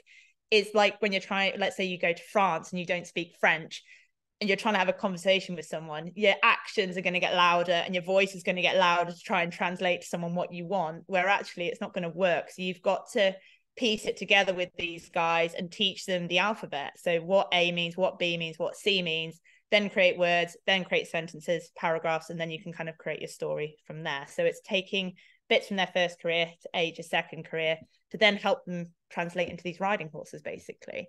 So I think it's really important, again, for these guys and for us as retrainers to understand how these horses are even warmed up. People don't sit on them. They're trot, they're in jog, riders are in half seat. The hands are on top of the wither. They don't necessarily have a contact, but they have contact on the end of the rein. It might be a slightly looser rein, but there is still a contact on the bridle. But again, at no point are these horses understanding what a half halt is. They don't understand, like what riders are off them to encourage them to just relax their necks, to kind of get their backs moving. They don't understand this lift of the back, step through from behind, lift, push. It doesn't come. Again, it's a process, but you can see how these guys, from their natural way of going, how we've then got to transform them and the process that it takes the whole way. And again, just a few more slides to kind of show this work rider position, these balance of these horses. You can see in the canter, got a beautiful head twist going on in the bottom right.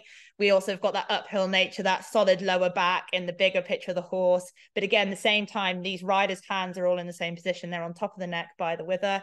They're all off out their backs. The horses can take the neck forward if they need it to balance. And these horses are all race fit and they look in great condition. But again, as a riding horse, you might think, oh, they're a bit lean, or oh, I want to make them look better. It's a process. It's a journey. It's not just checklist, basically. And again, here, just a bit of work riding, just for your final thing of like, again, just so you see the horses in motion. And even when they're kind of, these aren't at full flight, but again, the position of the rider is so key to allow us to make this transition best. We really need to take note of the balance that these riders are in and how these horses are allowed to travel to then allow us into their second careers, basically. So if I haven't said it enough times already, conditioning safely and trusting the journey and trusting the process. So the horse on the left here is a horse called Thoroughbred. He's owned by the King. He was bred by Queen Elizabeth II. He was a national hunt horse. He won 95 grand.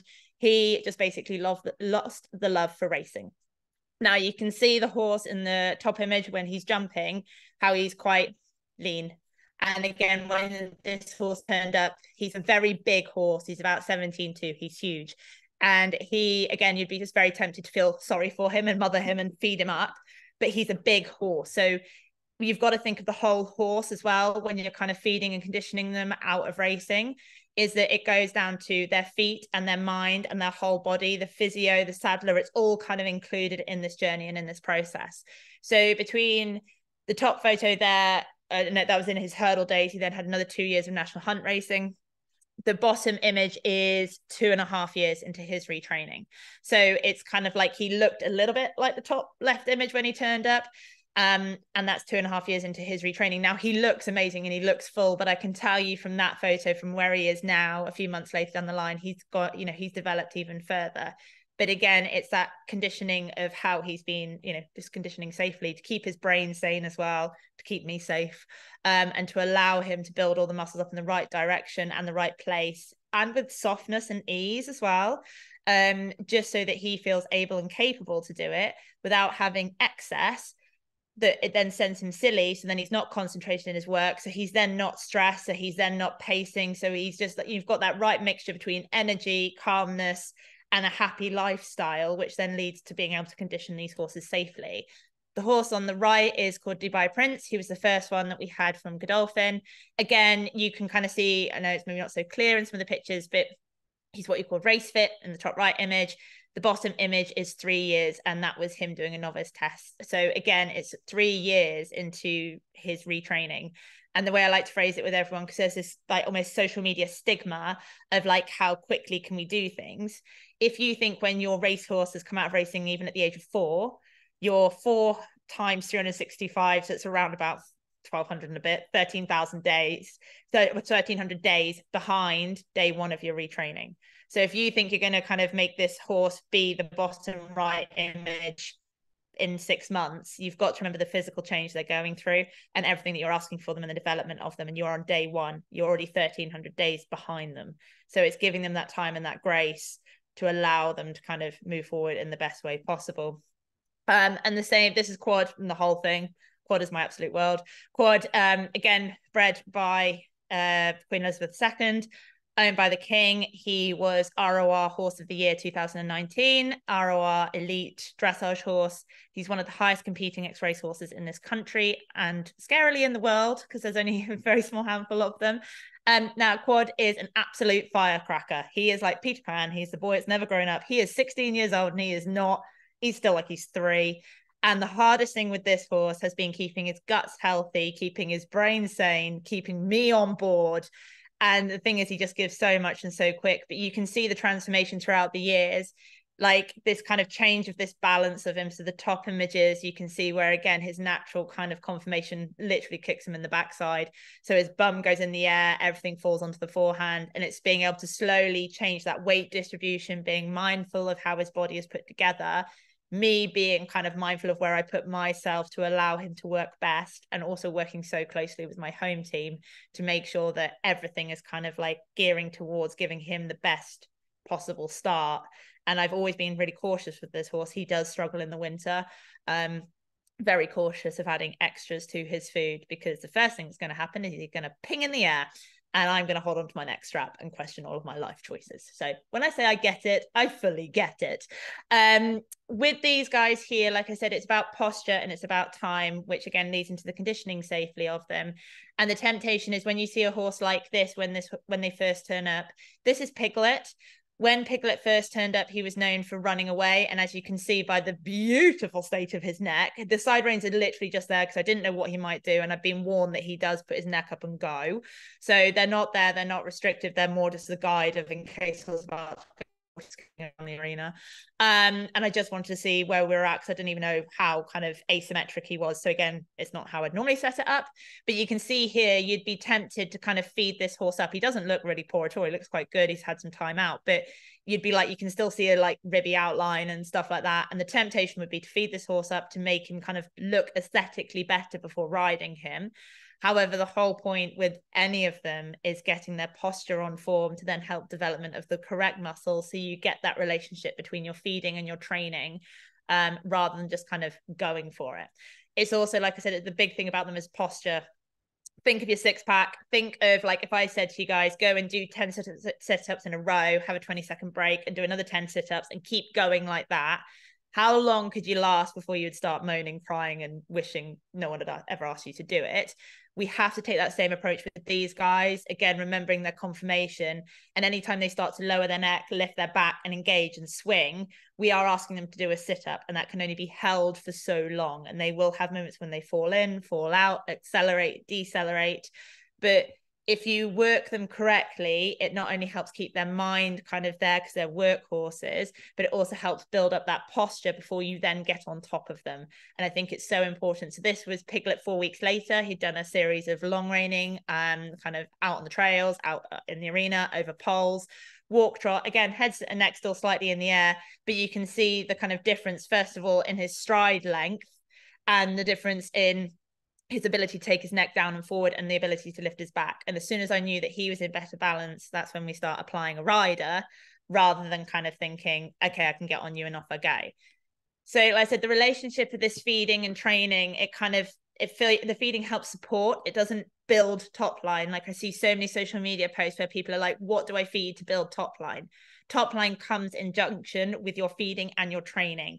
And that's where your home team is so important. So your farriers, your physios, your saddlers, your nutritionists, your vets, your trainer, everyone's got to kind of work together to kind of provide the best support network for you and your ex-racehorse.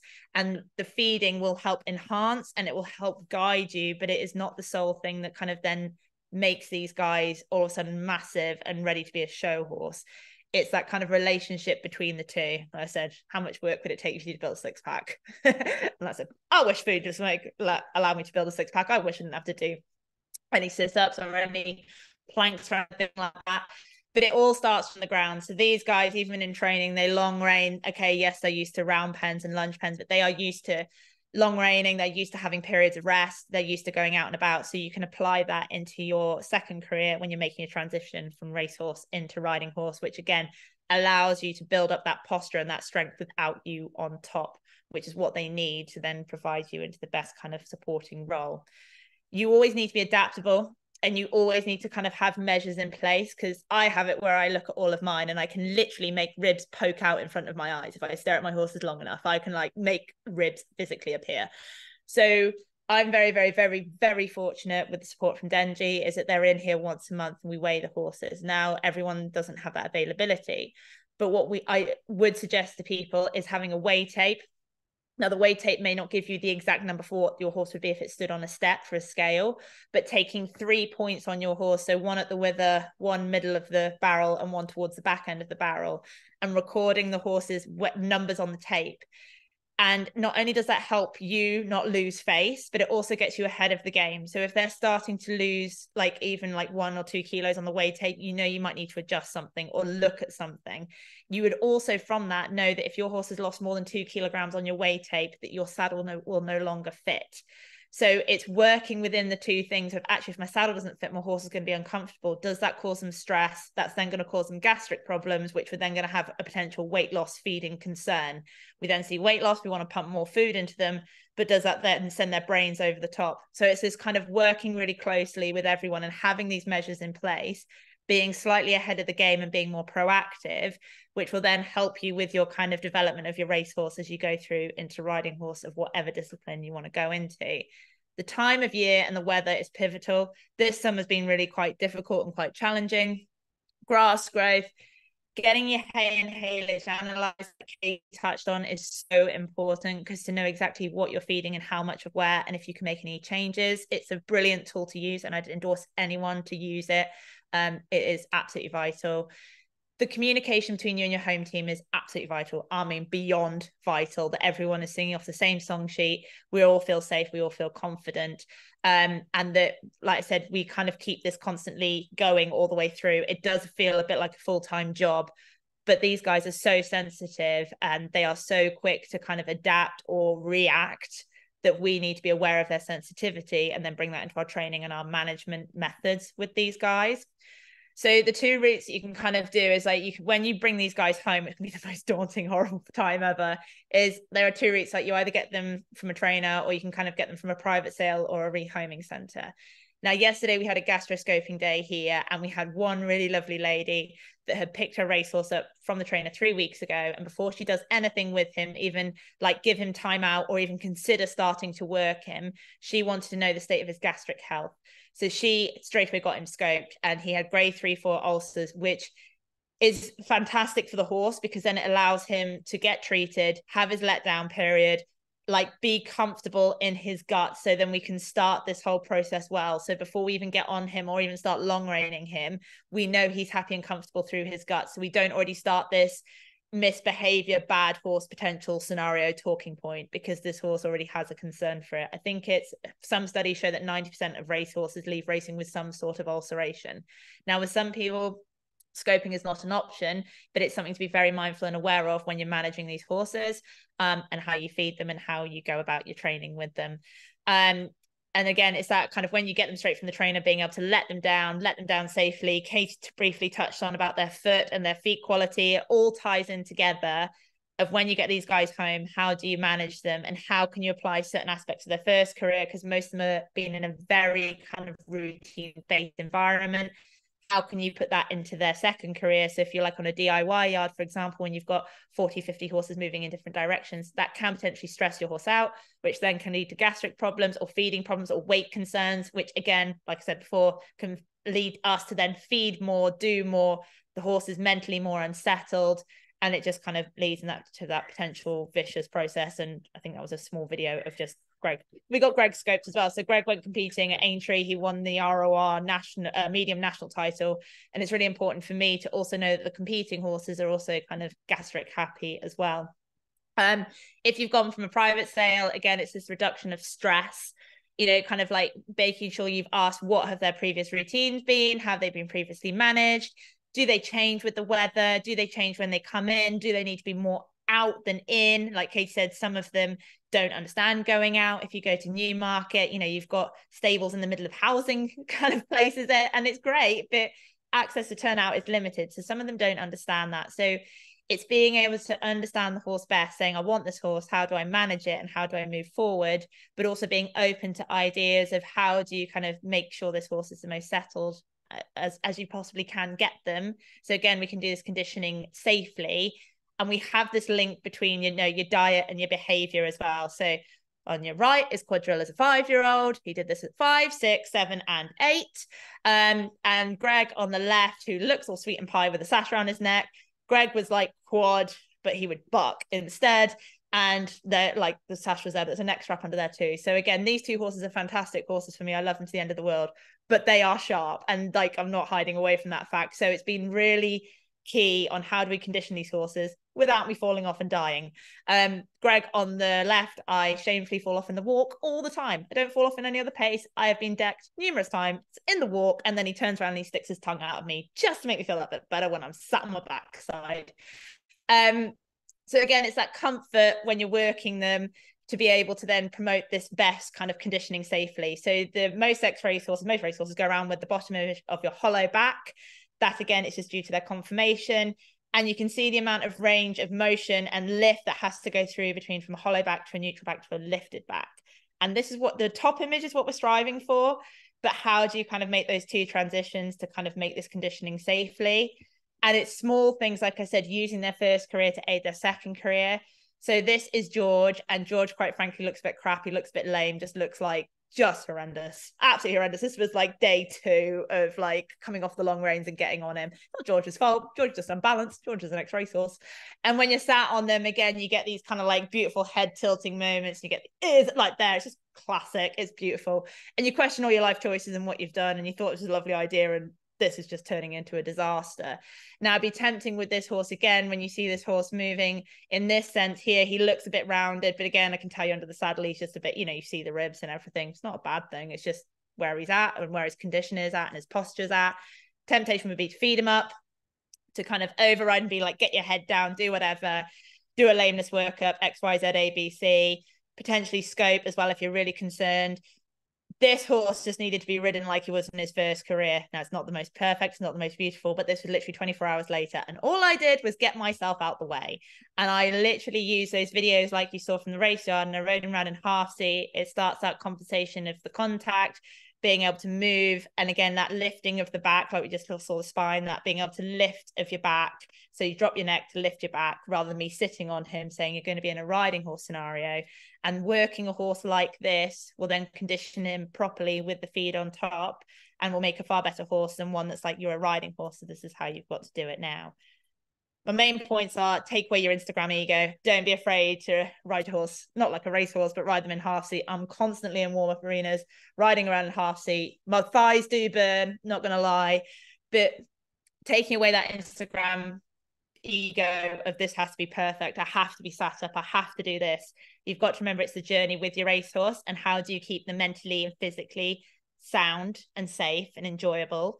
And with all of this, it's the whole horse, so their feet, gastric, everything. And again, like I said, feed and feet tying together. My farrier loves and despises me, all in the same sentence.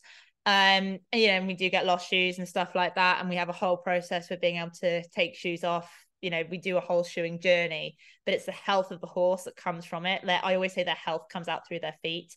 If we can get their health as good as possible, then their feet kind of follow on as well. Also, just as a side note, Greg did scope clear, which I'm so thrilled with as well, considering that he's working at a high level, he's out traveling, and he scoped clear, which is, I'm so proud of my home team and everything. And Greg, obviously, high five to everyone. And his feeding, like, it means that everything's working really, really well, and that the horse's health is priority.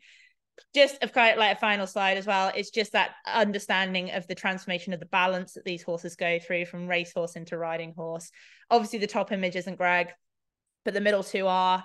So you can see even the change of their kind of how the weight distribution goes and what we're asking of them, and kind of the transfer of the weight to the hind legs, and how much kind of with those forces and their body weights, what we're asking them to do, and the development of their muscular structure, which again is the feeding that supports it. And I know the top image, like I said, isn't Greg, but we're currently year 5 with Greg. And the middle image was 18 months. It took me 2 years to be able to canter from a 20-meter circle.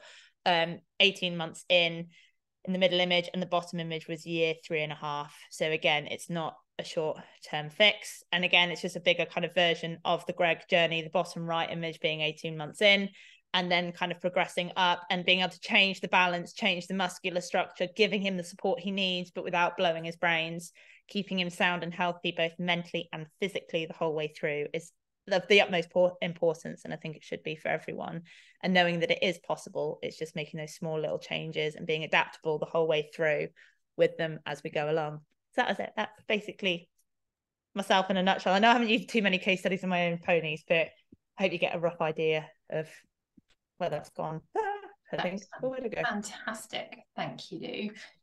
There's some questions in the Q&A and the chat. So what I was going to do, if you don't mind perhaps answering those, Claire's behind the scenes as well, and we can introduce Lucy. But one quick question I was going to have, which I thought was interesting for everyone, how many times a week would you work your horses typically, just as a guide for people? I suppose it's no two are ever the same, but as a general rule of thumb, in the early stages when we're doing the long reining and stuff, we have them in the long reins primarily without me even sitting on them for at least the first 3 to 4 weeks, if they can tolerate it. Like if some have got a shorter time frame, so some owners are like, I've only got 4 weeks, you know, it depends on what we've got, but our gold standard would be 4 weeks in the long reins, starting off with twice a week and slowly building up in duration and time.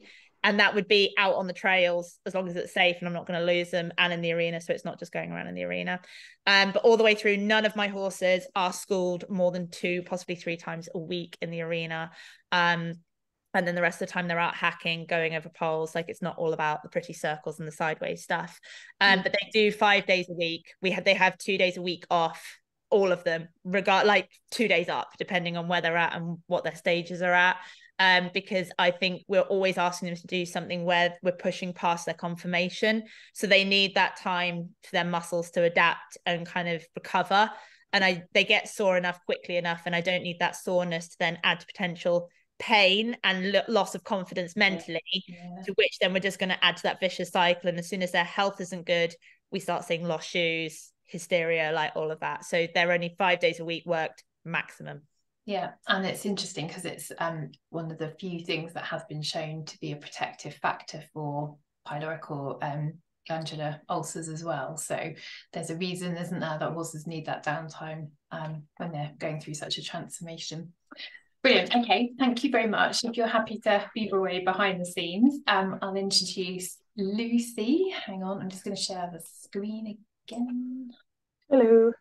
Hello, Lucy. I hope everyone's seeing that. So Lucy has evented for 30 years, and she put a slightly terrified emoji face in her message to me about that.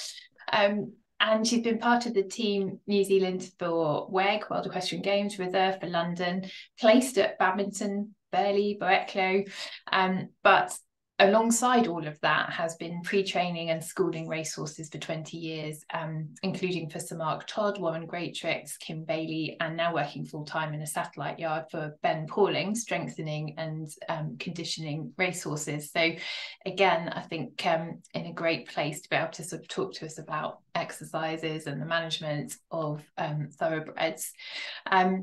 I think you've always had a bit of a penchant for thoroughbreds, having evented RORs up to 4-star, and a season before last, I believe 6 out of 10 of your eventers had actually previously raced. So we've got some slides to share, so pictures of horses, which Lucy's going to talk about, because I think seeing the real horses and the case studies is great. So let me just, hopefully everyone's seeing the right slides. My screen's disappeared, but Lucy, are you able to see the horse that you need to Yes, talk I about? am. Thank you very much. Perfect. I'm a little bit blown away by everyone else's brilliance. That's been so fascinating. I've absolutely loved it so far. So hopefully I can still add some more value, because I think, thank you very much, everyone.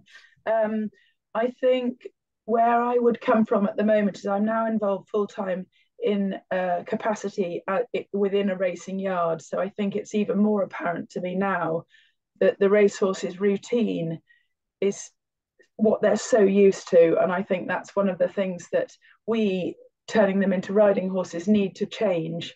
And I think that's one of the things that's hardest for them, and something that we need to get our heads around, I suppose, to a degree. You know, now that I'm full-time in racing, we feed them at 6 o'clock in the morning, football of haylage, and then they get their morning hard feed with a scoop of chaff.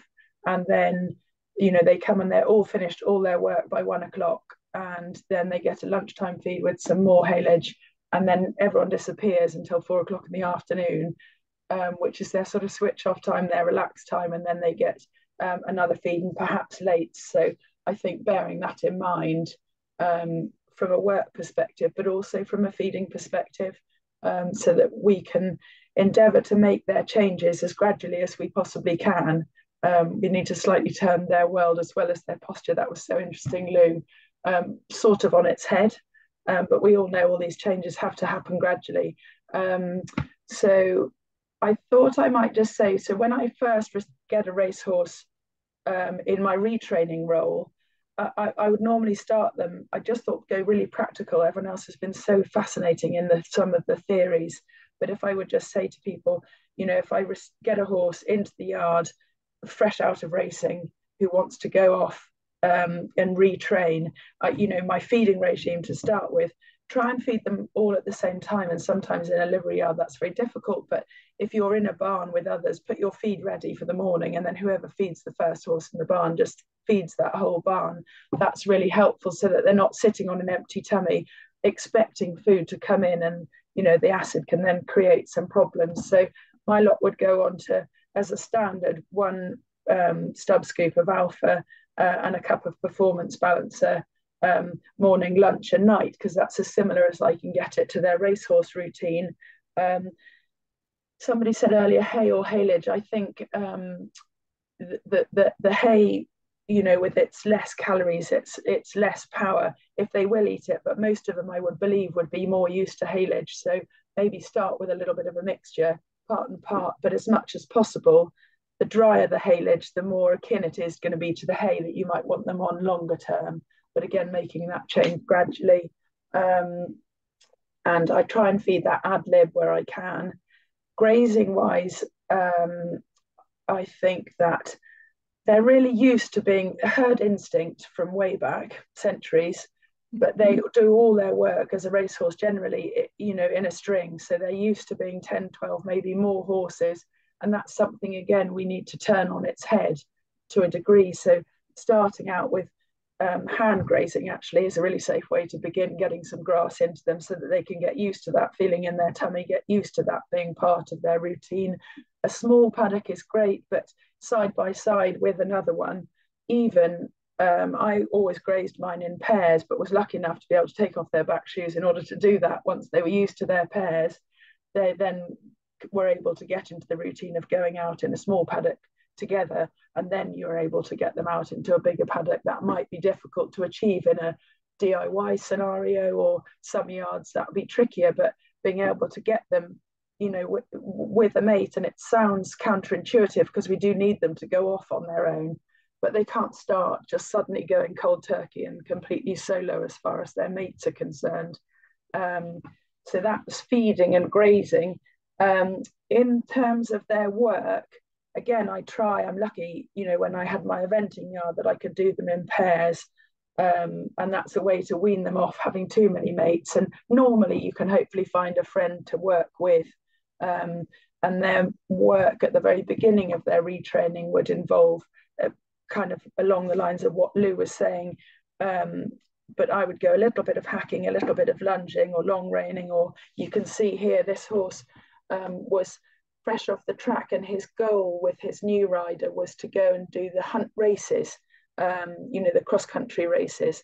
And so he just learning to take a contact, and it looks like I've got the side reins terribly tight in the top one, but I promise I haven't. He was just a very long sort of 17.2 with the little scrawny neck, and he eventually learned a little bit about the contact, and within a couple of days we were able to put the bungee rope on. That really helps them understand the contact, and I think that's really key without the rider, and then you can get on and start to give some of the similar messages across, that this is what my contact means, or this is what my body means. Something I've put is that our message is a little bit counterintuitive to them, because when you're trying to settle a racehorse, they have a lighter seat and a slightly longer rein, to chill them mid-race. When they shorten their reins and use their seat, for them that means a finish is coming and they've got to go as fast as they can. And I suppose we think, in our pony club or our riding club or our BHS, theory, that you want to shorten your reins to say whoa and use a bit more seat to say whoa. But to them, that's, again, polar opposite, slightly. So I'm fascinated at the moment to be in a position where I've got 12 horses in their pre-training phase before they go to the trainer, but they're all able to happily. I'm doing them all in company where I can, but I've got 6 a day and only 2 nannies. So some of them are having to go out on their own, and they're actually coping very well with it. But I'm lucky, that I can sort of manage that. But I guess it's trying to make the most of every opportunity that you've got available with them, to slot them gradually into your routine, and similarly gradually into your feeding routine.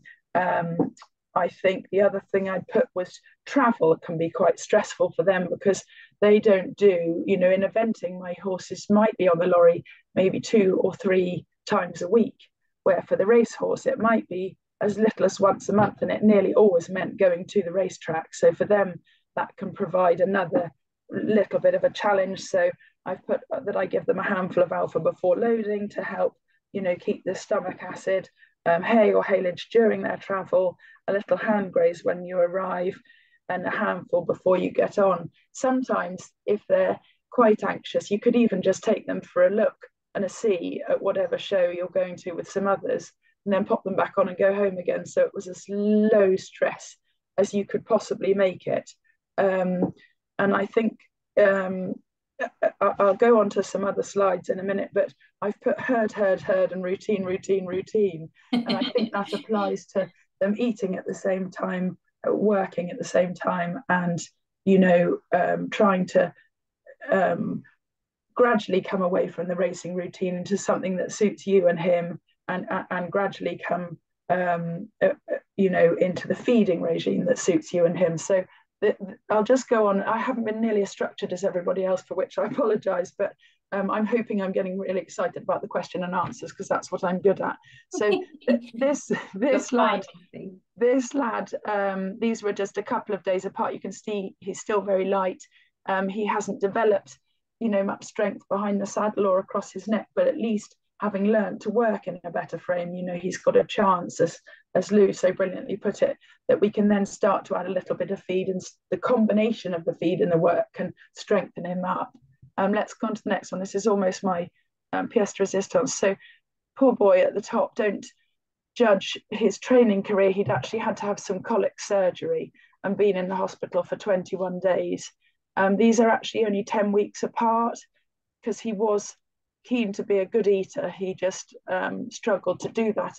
And obviously, having just had colic surgery, his work was actually only horse walking or walking in hand, but we were able to do that gradually over time, with some side reins, even leading him around the arena. He wasn't up to much trot work, so we went and even did hand walking up some steeper hills just to help him gradually build the top line. But I was pretty chuffed with my team and our gang and their efforts, to make that transformation. It was sort of about this time of year, and I think Lou was saying what a difference the weather makes. You can see in the background we haven't got a huge amount of grass, and he arrived and there's not much more, but feeding a bit of hay or haylage in the field, or their pen, and a little bit of feed in their field. You know, I was a big advocate of the 𝗚𝘂𝗲𝗀𝗀𝗲𝗏.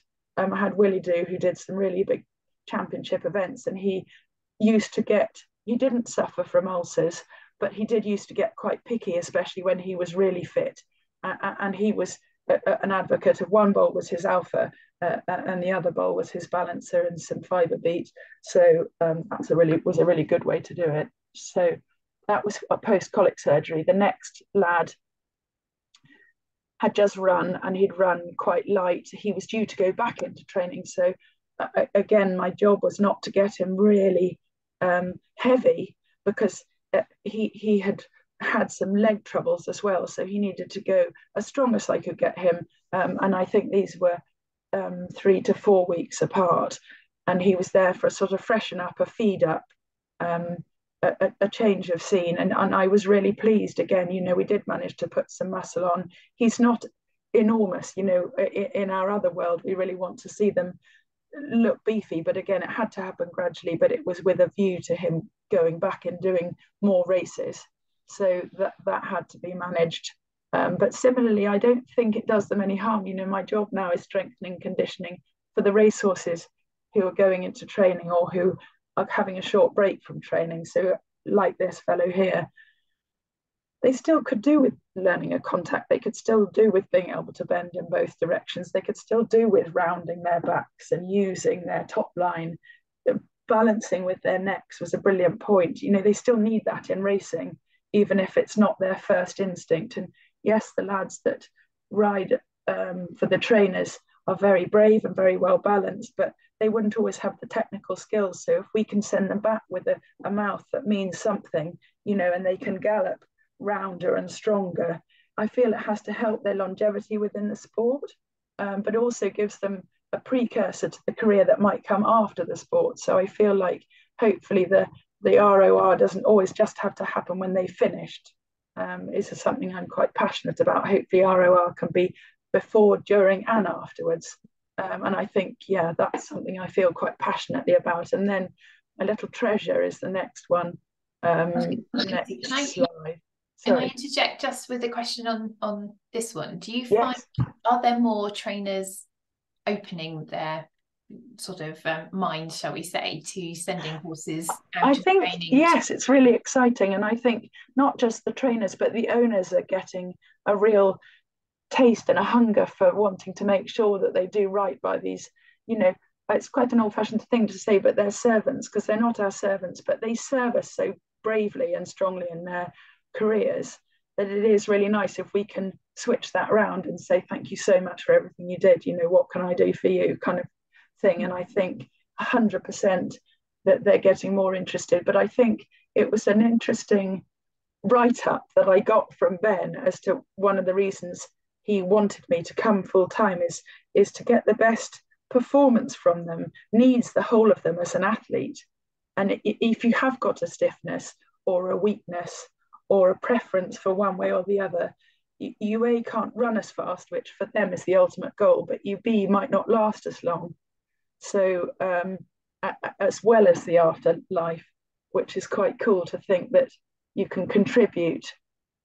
You know, I'm too old to go fast. I don't do any training at any great speed, but if I can walk, trot, canter them, pole work them, hill work them, then that's valuable at lots of different stages. Yes, and I'm sure it's healthy sort of body, healthy mind concept, isn't it? They need to break away from the regime, the intensity, and I think it's knowing the horses. Some are going to respond to that break much better. I was able to explain, we had a group of owners. I've only been doing my job for Ben for 10 days, and our first group of owners, and I said I used to work as a physio, human physio, and telling, you know, it was a rugby physio in New Zealand, and they're quite a sort of tough, sporty bunch, and trying to explain to them that Pilates would be good for them, or yoga would be good for them, or a really good diet would be good for them, you know, before they got to the sort of super leagues where they're really conscious of it. Feels like a bit of a bold step to be taking, but I think it's a bold step that I think is coming down through the grades, you know, to grassroots within lots of sports now, is to see, you know, marginal gains. What can I do to to improve my performance and last longer. And the feeding is such a key aspect to that. And the fueled by fibre, it is, you know, we're trying to make them perform at their extreme of their ability. So anything we can do within what's natural for them to help that has got to be a good thing. You know, we're not trying to reinvent the wheel, we're trying to help them be as brilliant as they can possibly be. Yeah, and if Premier League footballers are doing yoga, then, you know, and there's got to be something in it, hasn't there? There you go, there you go. So this is 𝗚𝘂𝗲𝗀𝗁 who was my absolute hero. Very sadly, I've just given up eventing. I think I'm Lucy Jackson retired of 6 weeks. And he was my absolute pet for the last few seasons. And he came out of racing as a 5-year-old and has had a number of different challenges within his eventing life. And I think the key to him managing to take a deep breath and do a decent test and jump cross country, he was always very good at, very natural at, as you can see there. The next picture is of him doing some dressage, and he found that harder. But I think the key to his happiness and relaxation and building of strength was being able to gradually get him into grazing out at night with a mate, and being able to have, by the time he went to his championship, he was on 5 scoops of alpha a day, which I think is 2.5 kilos. So, and that was alpha oil and a balancer, and not adding any concentrate to that, even though he was at a 3-day event. And that kind of felt like a turning point for his head and his body. Yeah, and then he does look like he's enjoying himself, even if it didn't come quite so naturally. No, exactly. And I think I love Lou's thing about how, you know, the forearm back, and I think if I was more with it like you've been, would be able to draw the arrows as to how it is hard for him to put his bottom down and lift his shoulder and his neck to come out at the right place. But I think, you know, particularly in our sport, but in any sort of retraining work or riding horse work, you know, we're just gradually trying to help them understand that there is a different way to travel. Yes, well, and you know, the muscles are designed to go long and straight and fast, kind of thing. Yeah. And get heat out it. It's not necessarily all about carrying and power and strength, but and I think we're also conscious of the thoroughbreds' really quick brain, and how trying to understand. You know, I find their mistakes are quite easy to comprehend, and trying to explain how to overcome the mistakes or how to not make the mistakes or how to not worry so much is another challenge in itself. But they are quite sort of, in a way, they're quite rational. It might be an exaggerated version of rational, but you know, for him, he just needed a routine. He needed his friends, and he needed this regular diet of fibre to help him feel and look and go better. Yeah, they are quite logical creatures most of the time. Yes, exactly. And this was, I couldn't find a picture of 𝗚𝘂𝗲𝗀𝗁 show jumping. So this was a little 𝗚𝘂𝗲𝗀𝗀𝗏 who was about 6 months off the track at this stage. And that was something I meant to say, is don't try, in my opinion, I never try too quickly to put them on holiday, because it's so foreign to them to do nothing. I think Mo Farah probably wouldn't go and lie on a beach for 3 months post coming away from his last marathon. And for me, of course, I'm not going to go straight out with all of them to a jumping show, but giving them little challenges. I think they enjoy physical work. You know, they are active brains, they're active bodies.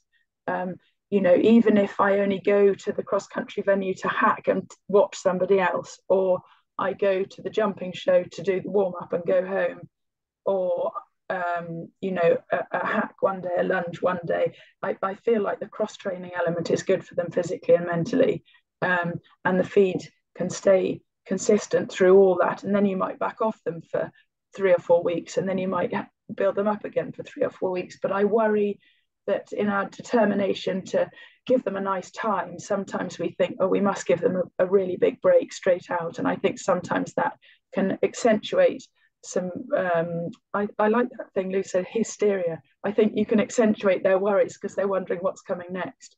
And if you say, it's all right, this is what's coming next, this is what's coming next, that feels like a good grounding. Yes, and they are an athlete, and they have been, you know, usually they often, or usually often they come from peak performance, and in terms of nutrition and the body taking time to adjust, just throwing them out to grass and thinking it's the best thing to do because it's Dr. Green, and that's it doesn't work like that. They need we can time introduce to adjust it all gradually. Yes. So this lovely boy was bred by Princess Anne. Actually, I'm not quite as cool as Lou, Royal Connections, but and he was a really, really awkward shape. But as you can see by his sweet expression, he was the most lovely trier. And again, he probably took a year to really get any sort of a bottom and a top line on him. But in that year, there was a little bit of intensive and then a little bit of quieter, but not very often nothing.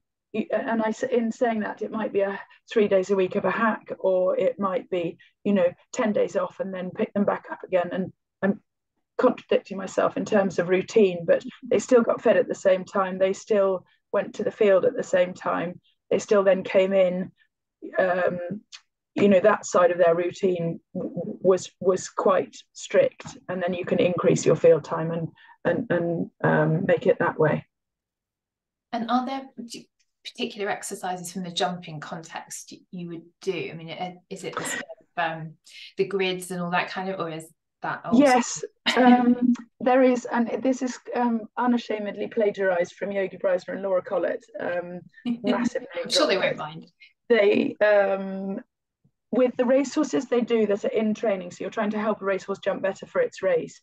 There's 2 grids which I should probably draw and give to you as some sort of feedback from the webinar, but it's a placing pole, 3 meters to a cross pole, and then 3 strides. So for us 40, for us 8, for us 12, 13, 14, 15. So about 15 meters, bearing in mind the racehorses start with a particularly, long stride, and then you've got place pole, cross pole, which you trot into, then you counter your 3 strides to start with a cross, upright, oxer, and that can build into quite a big, as big a fence as you want to. For the ones that are going racing, the steeplechase fences are about 120. I'm not saying you're going to whack it up like that with a pole on the first day, but that's a really good grid that's easy for them to understand.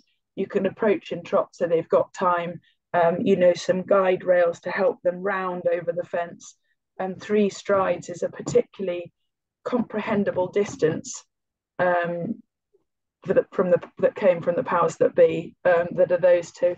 And if you want to, the other one they do is a similar approach, but only on 1 stride. And if they need to help to slow down, then there is a landing pole. So you got your 3 meters, your pole, you're on the floor, 3 meters to a cross, 3.5 meters to a pole on the floor, 3.5 meters to your oxer, and then you can even have a landing pole on the other side. And I quite like the very beginning, if they've come off the flat and I want to see if they can become a jump horse, whether that's riding or racing, I quite like lunging them, no side reins, and you do a pole, then you've got a barrel either side like that, and then you have a barrel in the middle, so you're actually just lunging them over a barrel. It's a very safe, you've got your poles either side to stop the barrels rolling. It's very safe, it's very understandable for them, and it gives you quite a nice indication of their natural instinct, and a bit like Lou was doing in the flat, explaining to them their new life, but without the complication of a rider on top. I think that's nice, and it's fun. They enjoy it. It's exciting, and you get a little flash of whether they're going to be brilliant. Brilliant. And I think if we'll either try and perhaps type these up and maybe link to them or put them in the follow-up email as well. So people, if they're hurriedly trying to take notes, we can share that if you're happy to afterwards. Love to. We'll quote the gurus. Yeah, and this one to me is like how I look over cross-country events and with my eyes shut. So I'm with this horse, but it's the same. Oh, is it the same one? It's the same lovely boy, but it just shows you like how much effort. I think that's what I appreciate the most.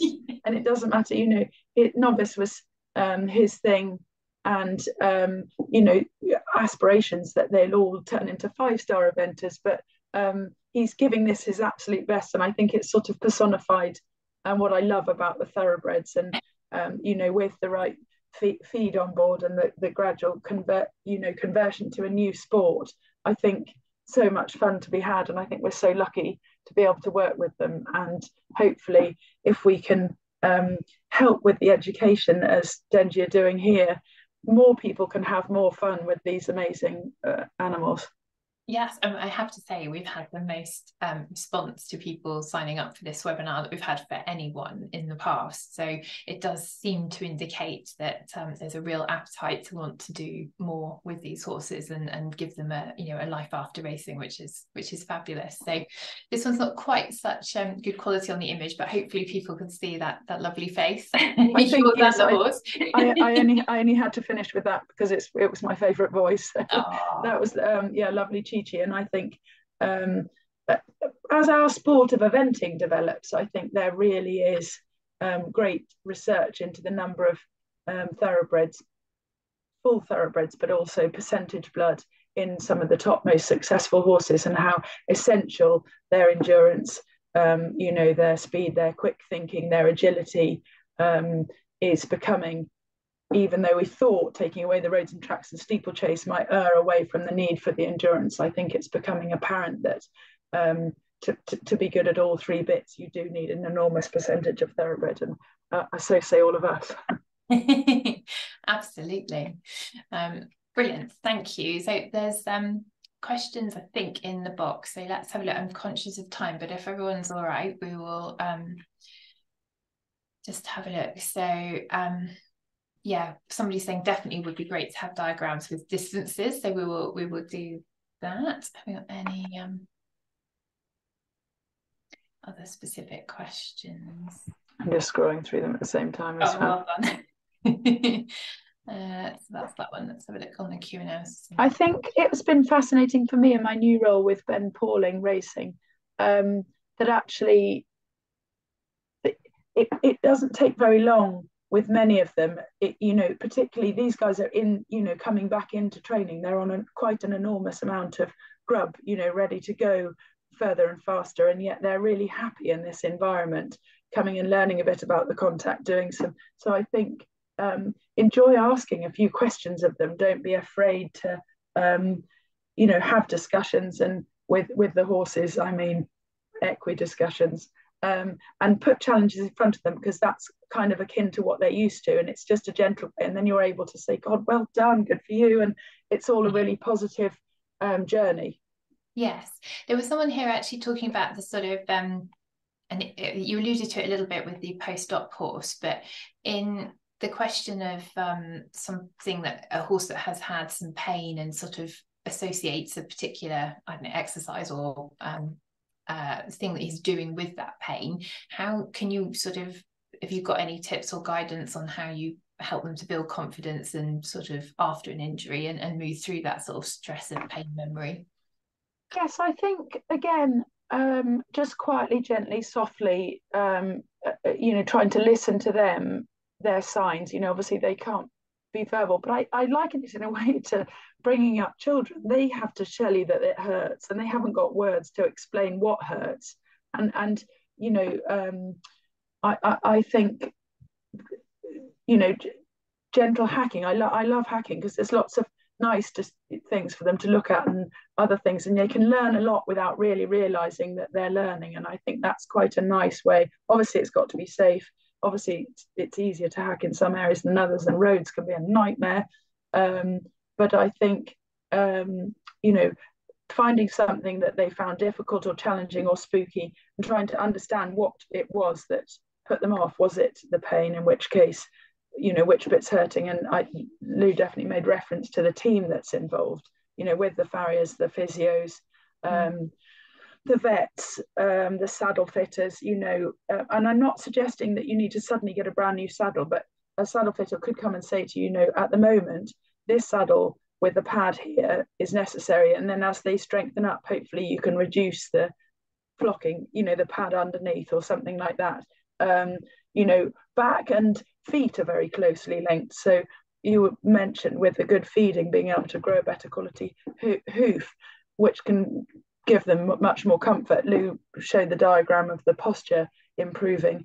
You know, sometimes sore feet can look like a sore back and vice versa. I think kissing spines is an incredibly popular topic within racehorses, and there's a terrifying statistic that I think 75% of thoroughbreds are believed to not suffer from, but have evidence of kissing spines. Now, that doesn't automatically make them symptomatic, but it's something that I firmly believe can be improved hugely posturally and muscularly and biomechanically, and doesn't necessarily need injections or surgery.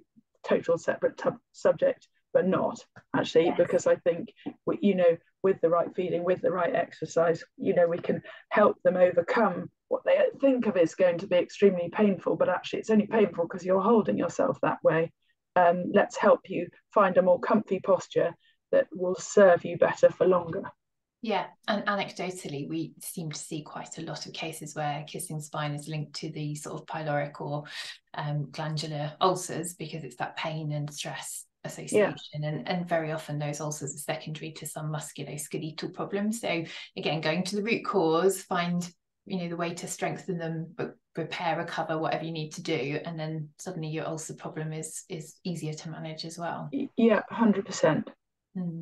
Brilliant, thank you. I'm thinking, unless there's some feeding ones, which I think Claire's probably trying to tackle behind the scenes. Anything last sort of messages or anything you'd like to convey? And I think we'll probably start to wrap it up. I don't know, Lou, if you're there as well, and David, if you're still hanging on, well done. But thank you both, and David behind the scenes, and Claire as well from Dengie helping on the question. I think maybe one thing that would be just interrupt just to say is that we're so passionate, and there are lots of people lucky enough to be passionate, particularly about thoroughbreds, and we love sharing anything we can do to help you have a better ROR journey. And, you know, a sort of favorite, you know, subject matter expert, whatever, you know, we want to be involved, and so do lots of people around the country. So even if I think they were talking about ROR clinics or you know, regional gatherings, send a video online and we can help, you know, with a few little ideas, or, you know, chat groups or emails, or there's so many ways now we're lucky enough to be able to get in touch and share, you know, even little hints or tips that we think might help. I think we can all together then, you know, work to the benefit of the racehorses. May I just step in and comment on your comment, Lucy? When I talked about a community right at the start of this webinar, I do think that sort of helping each other, sharing intelligence.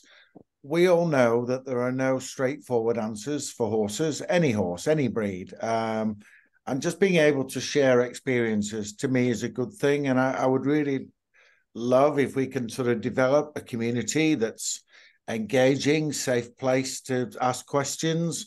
You know, as a vet for 30 years, I recognize that once, you know, people have had a horse for a few weeks, where there are so many experts in this space, it can be quite challenged to sort of sort out the wood from the wood from the trees. Is that the expression? But I'm really quite fascinated by developing a really engaging community for us all to share our experiences and learn from each other. I think also just like to say that we get it. I think that's the main thing as well, because people can almost be a bit shy and feel like they're going to be the only one with this problem, or people might judge them for asking the question. And like David and Lucy, everyone said this evening, like we've got this, we've got that, look at this potentially ugly picture, or like, you know, it's been so great to show the real side of it and to say that actually no one's on their own. It can feel really lonely and it can feel really hard, especially in like bigger DIY yards, or you just feel like you're struggling, but we get it. And like, we all want to help. And like everyone said, we love these horses so much. And yeah, everyone wants to help. So no judgment. We love it. Exactly.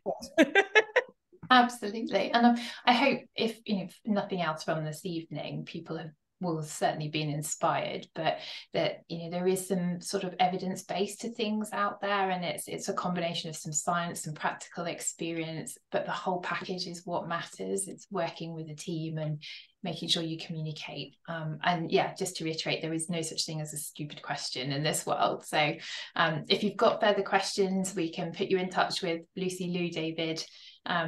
And obviously, you know, we will have the recording. I think there's already demand or requests for a repeat session. So we'll have to book you all in for another one, and we can look at some of the other points in, you know, in more detail. But hopefully it's a good starting point and a good information resource for people to come back to if they've got any further questions or want to watch the webinar again. There's so much information to take away. Thank you, Lucy, Lou, David, so much for giving up a whole evening. We really appreciate your time, your input, all the preparation that goes into producing these presentations. It's very, very much appreciated. And Claire, behind the scenes, thank you there for helping us all. And thank you everyone who attended. You'll get some information in the next few days about where you can find the recording, and obviously some of the things that we've said we'll follow up on, we'll include those as well. But I will stop the webinar. So thank you, safe journeys home for those that have got places to go, and see you all soon. Take care. Thank you, bye.